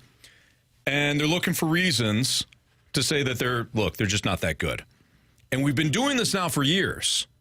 They lost Tyreek Hill. They're not as good as they used to be. Watch. Chiefs are going to lose. They win the Super Bowl. They have some of the worst crop of wide receivers you'll see a year ago. They can't possibly win. Won a Super Bowl. Can't win on the road in the playoffs. They win the Super Bowl. Like, it doesn't matter what the hurdle is, the Chiefs overcome it. And people are saying right now, well, they're overrated. They're not as good as their record would indicate. Are we just looking at stats and not actually what it takes to win football games? Because that's all the Chiefs have done this season. They have won games. Or if it's blood coming on. No, they've won games. They've actually won every game they've played, which is what makes them undefeated, Anthony. Thank you. On the field. But when you watch them, it doesn't offensively, defensively, they play their butts off. Like, they give you everything they got. Offensively, Patrick Mahomes has more interceptions than he has touchdowns, which is baffling because you never see that from him, right? You see him taking care of the football. They have been decimated by injuries starting in the offseason when Hollywood Brown was a preseason when he went down with a shoulder injury, I believe. Rashee Rice out for the year, torn ACL, MCL, all of the things in his knee torn up. You got a Travis Kelce who is getting older, who is not creating the separation in which he used to years ago. Xavier Worthy right now, him and McCole Hardman are the speed guys, but they aren't involved in the game plan in the manner in which you need them to be. And Juju Smith-Schuster was injured last week. So to me, they are undefeated, wonderful. I don't think it's sustainable at all. Mm-hmm. Isaiah Pacheco injured. You got Kareem Hunt in there. He's playing well. But I don't think that this style of play is sustainable because, all it takes is one big game by an offense, and now I'm looking at, I need Patrick Mahomes. I need him to be Patrick Mahomes. It hasn't happened yet. They played Baltimore. And they lost by a foot. They played who? They played San Francisco this past weekend. They're decimated by injuries as well. Okay, so but they beat Cincinnati. They did have some of their guys, and then they started to bow out. Well, after Brandon Ayuk knee was torn up, I think Deebo Samuel was sick. He didn't play. He played 4 snaps. But at some point, we have to say they've played teams that either people love or want to give more credit to them, despite having fewer wins than the Chiefs. They have the most favorable schedule that I can see. Like, they play the Raiders next, then they go to Tampa Bay, who just lost one of their receivers for the year. Both? Well, one for Mike the year, Evans one is for... probably, he's out. But then you got the Broncos, then they go to the Bills, to the Panthers, the Raiders again, Chargers, the Browns. Like, this is not a difficult schedule. They could be 14-3. Mm-hmm.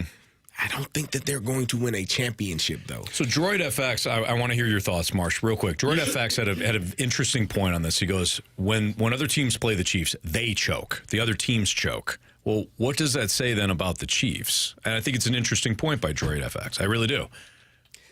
When I watch them, I'm like, you have to be perfect. You have to be perfect. It doesn't matter if you intercept Mahomes. It doesn't matter if you have the ball last. You have to be perfect. And teams have proven they cannot be perfect against the Chiefs more times than not. I don't think the Ravens choked. I think they had a good game, just were unable. I think the Bengals they didn't execute. I think the Bengals played them extremely well and got a pass interference call. So the Bengals gave everything they had, still lost. They did. Chiefs aren't playing well. Falcons, they're winning. The Falcons, same. Joke of an organization. You know it. Honestly, the Chiefs, I'm looking at their schedule. They could probably go undefeated. I just looked at it. I in the didn't want to regular give them, season. And then they'll lose to the MVP of the league, Lamar Jackson. Who's going to beat them in the playoffs? Lamar Jackson, the MVP in the Baltimore Ravens. He's had his chances. We haven't seen it yet. You haven't seen Anthony. Better defense a year ago in Baltimore. And MVP, Anthony. Offense. Are you listening to me and Carey? MVP. He had an MVP last year. He's going to have another one. They got a better offense this year than they've had in years. And a worse defense. And listen, I'll take Lamar and Derrick Henry against any defense right now. The way that they're playing. They got Rashad Bateman actually catching passes, doing a great job. They found Mark Andrews. He was missing to start the season. They found him in the end zone twice yesterday. Amazing how that works. Like, I don't know where the hell he was. There you are. He was wide-ass open, too. Wide open. What kind of defense was that, too, with the first Mark Andrews touchdown? That's all the quarterback. They literally peeled off. You got him? All right, I'm going over here. Wide open. You think Jared Goff's going to win MVP? Lamar Jackson. Have you seen his numbers, Anthony? He's insane. Hey, listen, Lamar is incredible. What's going on here? What am I missing? Nothing. Continue. You're doing something with Jared Goff. What are you doing? Oh, he's trying not to. I literally just said like 5 minutes ago that he'll win MVP. I know you did. That's why I was confused. Yeah, I took just a little refresher on that stat line of Lamar Jackson, and then he's been disgusting. Oh, wow. He's been incredible. Yeah, I just didn't think he was that good. Lamar has been amazing. No, I've been watching the games. I was just like, he's been good, but like, you you watch Jared Goff, go perfect a couple weeks ago. He's got about 7 touchdowns in his last 3 games through the air, and you think, man, that team just beat the best team in the NFL and the Minnesota Vikings, and how could you not make that guy the MVP? Well, then I took a little refresh at that stat line and switched my tune real quick. Yeah, Lamar is incredible. Outstanding. Absolutely incredible. All right, I don't think we've uncovered anything here. Yeah, but the Chiefs are overrated. Oh. I didn't say that. They're not over. They are properly rated. Properly rated. All right, we got to get to Joe Vitale. We'll talk to him about the Blues-Jets matchup tonight. That's next on 101 ESPN.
101 ESPN Sports Center. I'm Andrew Marsh. It's time for a Sports Center update brought to you by Saliga Heating and Cooling. The Blues take on the Winnipeg Jets tonight. Pre-game starts at 6. Puck drop is at 7. We'll see if Jake Neighbours can put the puck in the back of the net tonight. He inked a 2-year contract extension with an average annual value worth $3.75 million, and we'll discuss that with Joe Vitale, who you will hear on the call tonight with Chris Kerber. Joey Vitale coming up next right here on 101 ESPN. I'm Andrew Marsh, and the Sports Center update is brought to you by Saliga Heating and Cooling, an independent American Standard heating and air conditioning dealer.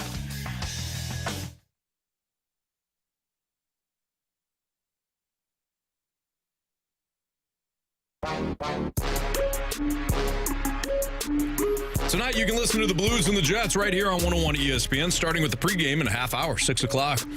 Puck will drop about 7:04 or so. Blues, Jets. Carey Davis, Anthony Stalter, our guy Joe Vitale is live with us from Enterprise Center right now. What's up, Joe?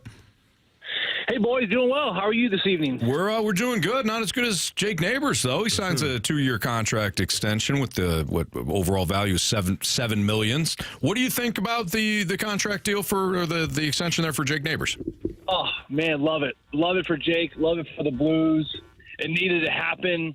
You know, this is going to obviously set up a really nice deal for him after this contract expires. You're starting to see this more and more, these so-called, bridge deals where these shorter contracts that ultimately set them up so they can get paid very, very well. Same thing that Matthew Tkachuk did there when he was in Calgary, and then, of course, then chipped off to Florida. So with where he's at in his age, he would have been a restricted free agent after this season. You sign a quick little bridge deal for 2 years on the extension, making great money, and then if he continues to excel the way the Blues are hoping for, this is going to be one of your highest paid players one day wearing a Blues uniform, and rightfully so. I mean, the way he plays the game, just all meat and potatoes, plays hard, plays every shift, skilled, fights, physical, smart with the puck, great teammate, great to the media. I mean, the only thing to me potentially stopping him in his tracks as far as wearing a C on a sweater is probably Robert Thomas one day. So that's how valuable he is as a leader and just mature beyond his years. So a complete home run, slam dunk, not only for him, but for the whole Blues organization and the fan base here in St. Louis. We saw what Army did this offseason with the restricted free agents that he offer sheeted. Was there a fear that could potentially happen to him? And if so, there's another guy that is a restricted free agent at the end of this year in Joe Hofer. Do you see him getting a contract extension as well? Yeah, listen, Carey, I think that they see very clearly how good, their core is, and they see what the future looks like. And there are pieces in place where you're looking at a Joe Hofer, for example, and much like Jake Neighbours, this is going to be a very, very solid piece of your team moving forward. Keep in mind Jordan Binnington now at age 30. Does he have 1, 2, potentially 3 really good years left? Yeah, but after that, that's when typically around that age mark, starting goaltenders start to kind of begin their skid, if you will. So Joe Hofer really sets him up perfectly. So he's going to be playing, roughly a 60-40 split where he's going to get in about 40% of the games is what they're hoping for. Maybe might be even more 50-50 based off how he's playing as of late. And then all of a sudden you have a great situation where Binnington, probably parts ways or retires. Then you're in Joe Hofer. You got a great spot. Joe Vitale joins us right now on the Fast Lane on 101 ESPN. Joe, this Jets matchup is pretty interesting. Jets have been on fire this season. They have given the Blues some problems in the past. One thing that you're looking for tonight out of the Blues in terms of a game plan, like how they're going to attack them.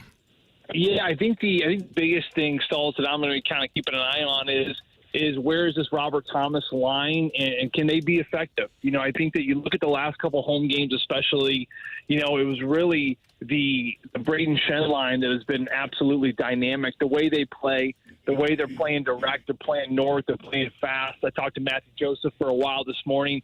He feels so good playing next to Dylan Holloway and Braden Shen for those reasons. He wants to play a simple game, a direct game, get in on the forecheck, and start to manufacture chances. Right now for me, Robert Thomas and Jordan Kyrou, there's a couple things that are kind of hurting their game. One, Kyrou probably could be shooting the puck more. That's something Drew Bannister just discussed this morning. And then the other thing is, understanding, they're a skill line and they want to make plays at the blue line. But a lot of times they are kind of manufacturing themselves into turnovers. Now they're going the other way and they're playing defense. So the sustainment of playing in the offensive zone for this top line with Thomas and Carey, and of course now it's Brandon Saad, that's going to be something from a game plan I'm really going to kind of keep an eye on here tonight, because at the end of the day, you love seeing your third line have success. You love seeing, Jake Neighbours get on the goal in that second line with Buchnevich. But, like Doug Armstrong said at the beginning of the year, all things go through Robert Thomas right now. He's the face of the franchise. He's the alpha. If they're going to go anywhere, it's going to happen because of him. He's been playing great defensive hockey, face-offs. A lot of the nuts and bolts of the game have been there. But right now, I think they really need to start finding this offensive side for this top line. Nick Leddy was placed on IR today. Any updates on how long that's going to be and what that means going forward for the defense crew? Carey, I don't know exactly. I haven't had a chance to talk to Nick. It's a little hush-hush when players are kind of banged up like this. But what I will say is that I don't think it was all too serious when it happened. And now you look at Texier back in the lineup here tonight. He was on IR. To me, maybe it's more of a paper transaction to kind of get you through another week or so. He can come off pretty quickly as well. So it's nothing long-term where you really need to worry about it. I think this is the Doug Armstrong dealing with a very healthy group and trying to get everyone in place to get played. You look at a Toropchenko. He's healthy. He's out tonight. Nathan Walker, he's healthy. He's out tonight. A lot of really healthy hockey players. Scott Prunovich hasn't gotten a sniff yet. A lot of healthy hockey players that are not in. And with a lot of names, and you don't want to lose players to waivers or potentially send them down, I think more of these paper transactions when a player is a little bit dinged up, like we saw out of Texier last week, put them on IR, buy yourself a little bit of time and just kind of see how this thing sorts out. Final thing for Joe Vitale. He's going to get ready for the game, so we'll let him go. But, Joe, when it comes to – because you've followed this team now very closely, watching nearly every game of the last, several years now, what is the biggest difference this season compared to last season? Like, where's the biggest area of improvement? Even though it's early in the year, even though we have a small sample size, what's the biggest area of improvement that you've seen? Stoltz, the biggest thing that I've noticed is they have players committed to this dump and chase, grind it out in the offense zone style of game. You look at the St. Louis Blues when they win the Cup in 19. They were a rush team. They can attack you on a 3-on-2 or even a 2-on-2. They love to be creative. But also, if the play wasn't there, they were smart to just chip it in, have speed, get on the forecheck, and bang around and manufacture chances from the point. Now you lose O'Reilly, you lose, players like David Perron, who to me to this day is still one of the hardest players to take off a puck in the offensive zone. Pat Maroon, Tyler Bozak, all these players were so good with the puck down low. You lose all these players slowly but surely, and then the last few seasons, especially the last two, this team has evolved to become a rush team, with players like Thomas taking the next step. You have players like Jordan Kyrou, young players like Bolduc right now, or Jake Neighbours last year. Buchnevich can make plays. So now you have a crop of players that love to be creative, attack off the rush, pull up at the blue line, make a high-risk play towards the middle. Sometimes it works, sometimes it doesn't. And when it doesn't, it's going the other way, and it becomes a track meet. Now what I'm seeing, especially really a driver has been this third line with Shen, as I mentioned before, with Matthew Joseph and Dylan Holloway. You have versatility. You have lines and players that can make plays at the blue line. They want to make plays off the rush, but also they're making really good decisions where, hey, there's not a play right here. I have my buddy next to me going full speed. I'm going to chip it into this corner. I'm going to let him go to work. I'm going to be right behind him. And then you look at that Matthew Joseph, the opening goal the other night versus Carolina. That's exactly what happened. Shen in on the forecheck. Joseph, he's right behind him. He's hounding. They end up getting the puck back. They're sticky. They're around the puck. They go low to high. They get to the front of the net, and all of a sudden the Blues are on the board, and they continue to steamroll against the Carolina Hurricanes. So that's been the biggest difference. We are more of a multi-dimensional attack team where we can beat you off the rush, but right now we have lines and players that are very committed to that dump and chase game, really work it down low, play below the dots, and be a pain in the rear end to play against. Well said. Joe, have a great call tonight. We'll be listening right here on 101 ESPN. Can't wait, boys. Thanks for everything. You guys have a wonderful week. You too, Joe. Thank you, man. All right, that's Joe Vitale live from the Enterprise Center as the Blues get ready to take on the Jets. It's going to be a really interesting matchup tonight. As we've talked about throughout the course of the show, or at various times throughout the course of the show, Winnipeg off to a great start. They're 5-0. They're 9-1 against the Blues over the last 10. You'd have to go back to March of 2023 for the last time the Blues beat the Jets. It's a span of 4 games. However, that was at Enterprise Center. That game was at Enterprise Center. So go fast lane yourself, Winnipeg. There you go. Yeah. We'll have all the coverage for you. Start with the pregame right at 6 o'clock. And, of course, the puck will drop right here on 101 ESPN about 7 o'clock. You'll hear Chris Kerber and Joe Vitale, Alex Ferrario. We'll have it all for you right here on the Blues Radio Network. We have Bet the Board. We have 3 stars of the day. We have criticisms and compliments next on 101 ESPN.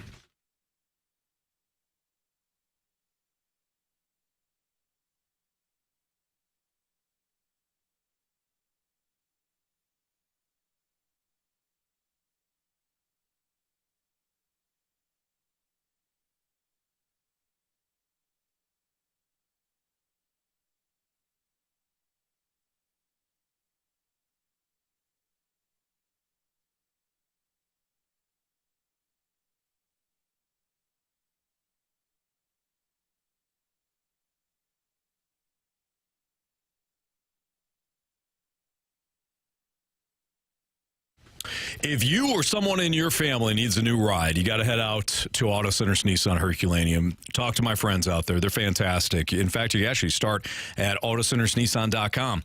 You may want to start there because when you go out to the dealership, they have over 700 new and used vehicles all in one location. It's the largest and the best used selection in St. Louis that you're going to find. You can find brand new Pathfinders. You can find brand new Rogues or Altimas with low finance rates available right now, like 0% APR, because they've got their fall into savings event that's going on throughout the month of October. Low lease payment options like $329 per month on 2024 Rogues are also available. They have financing options for everyone that walks to the door. And if you're looking for an affordable brand new vehicle, Auto Centers Nissan Herculaneum, they've got 2024 Nissan Kicks, Sentras, and Versas, all priced below $23,000 right now, as well as the 2024 Rogue and Altima starting below $30,000. New Nissans and select used come with our complimentary lifetime warranty at Auto Centers Nissan. New Nissans come with the 30-day return promise and the complimentary Nissan maintenance plan. You're going to love working with Auto Centers Nissan. Check them out in Herculaneum and online at autocentersnissan.com.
If you missed anything from today's show, you can always download the podcast available at 101ESPN.com or on your 101 ESPN mobile app. Podcast is brought to you by Dobbs Tire and Auto Centers. Time to bet the board here in the fast lane. Jamie Rivers, before he walked out, said, "Give me them Florida Panthers." Game has already started, but it's 0-0. Live betting. Yeah. There you go. It's out of the... Yeah, at least they're not losing 10-2. That's true. In the first period. I'll take the Astros. Not knowing they're down 4-0. You know the Astros are losing already. Nope. Oh, I didn't know. Nope. You're in the car? Yeah, Whoops. 10-2. Oh, no. I'll never forget that Marsh sent a text. Hey, you know the Astros are losing, right? What? They were losing before you picked them. Oh, well. Took the L on that one. All right, Marsh, what's the latest standings? All right, Anthony, you have 9 points. Jamie has 8 points. Carey did not hit yesterday with Justice Hill. He only had 4 yards rushing. Had 44 through the air. Receiving. And I have 4 points.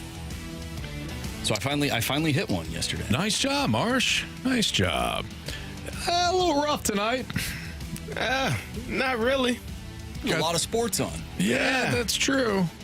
Why don't you go ahead, Marsh, and give me them Colorado Avalanche. We're in Seattle, minus 125. They've won their last 2 games after losing 4 straight. Now, granted, those 2 wins came against the Ducks and the Sharks, easily the 2 worst teams in the National Hockey League. Nonetheless, confidence is confidence, CD. And these Colorado Avalanche are playing with confidence. Okay. So give me the Avs, minus 125. Cool. It's on me. I'm going to the NBA. Season kicks off tonight. Give me the New York Knicks plus 6. New York Knickerbockers. At Boston. Boston's partying, championship banners being brought down, all those good things. Absolutely. Teams really never play well. They get the rings on the night where they... Didn't the Chiefs win against the Ravens?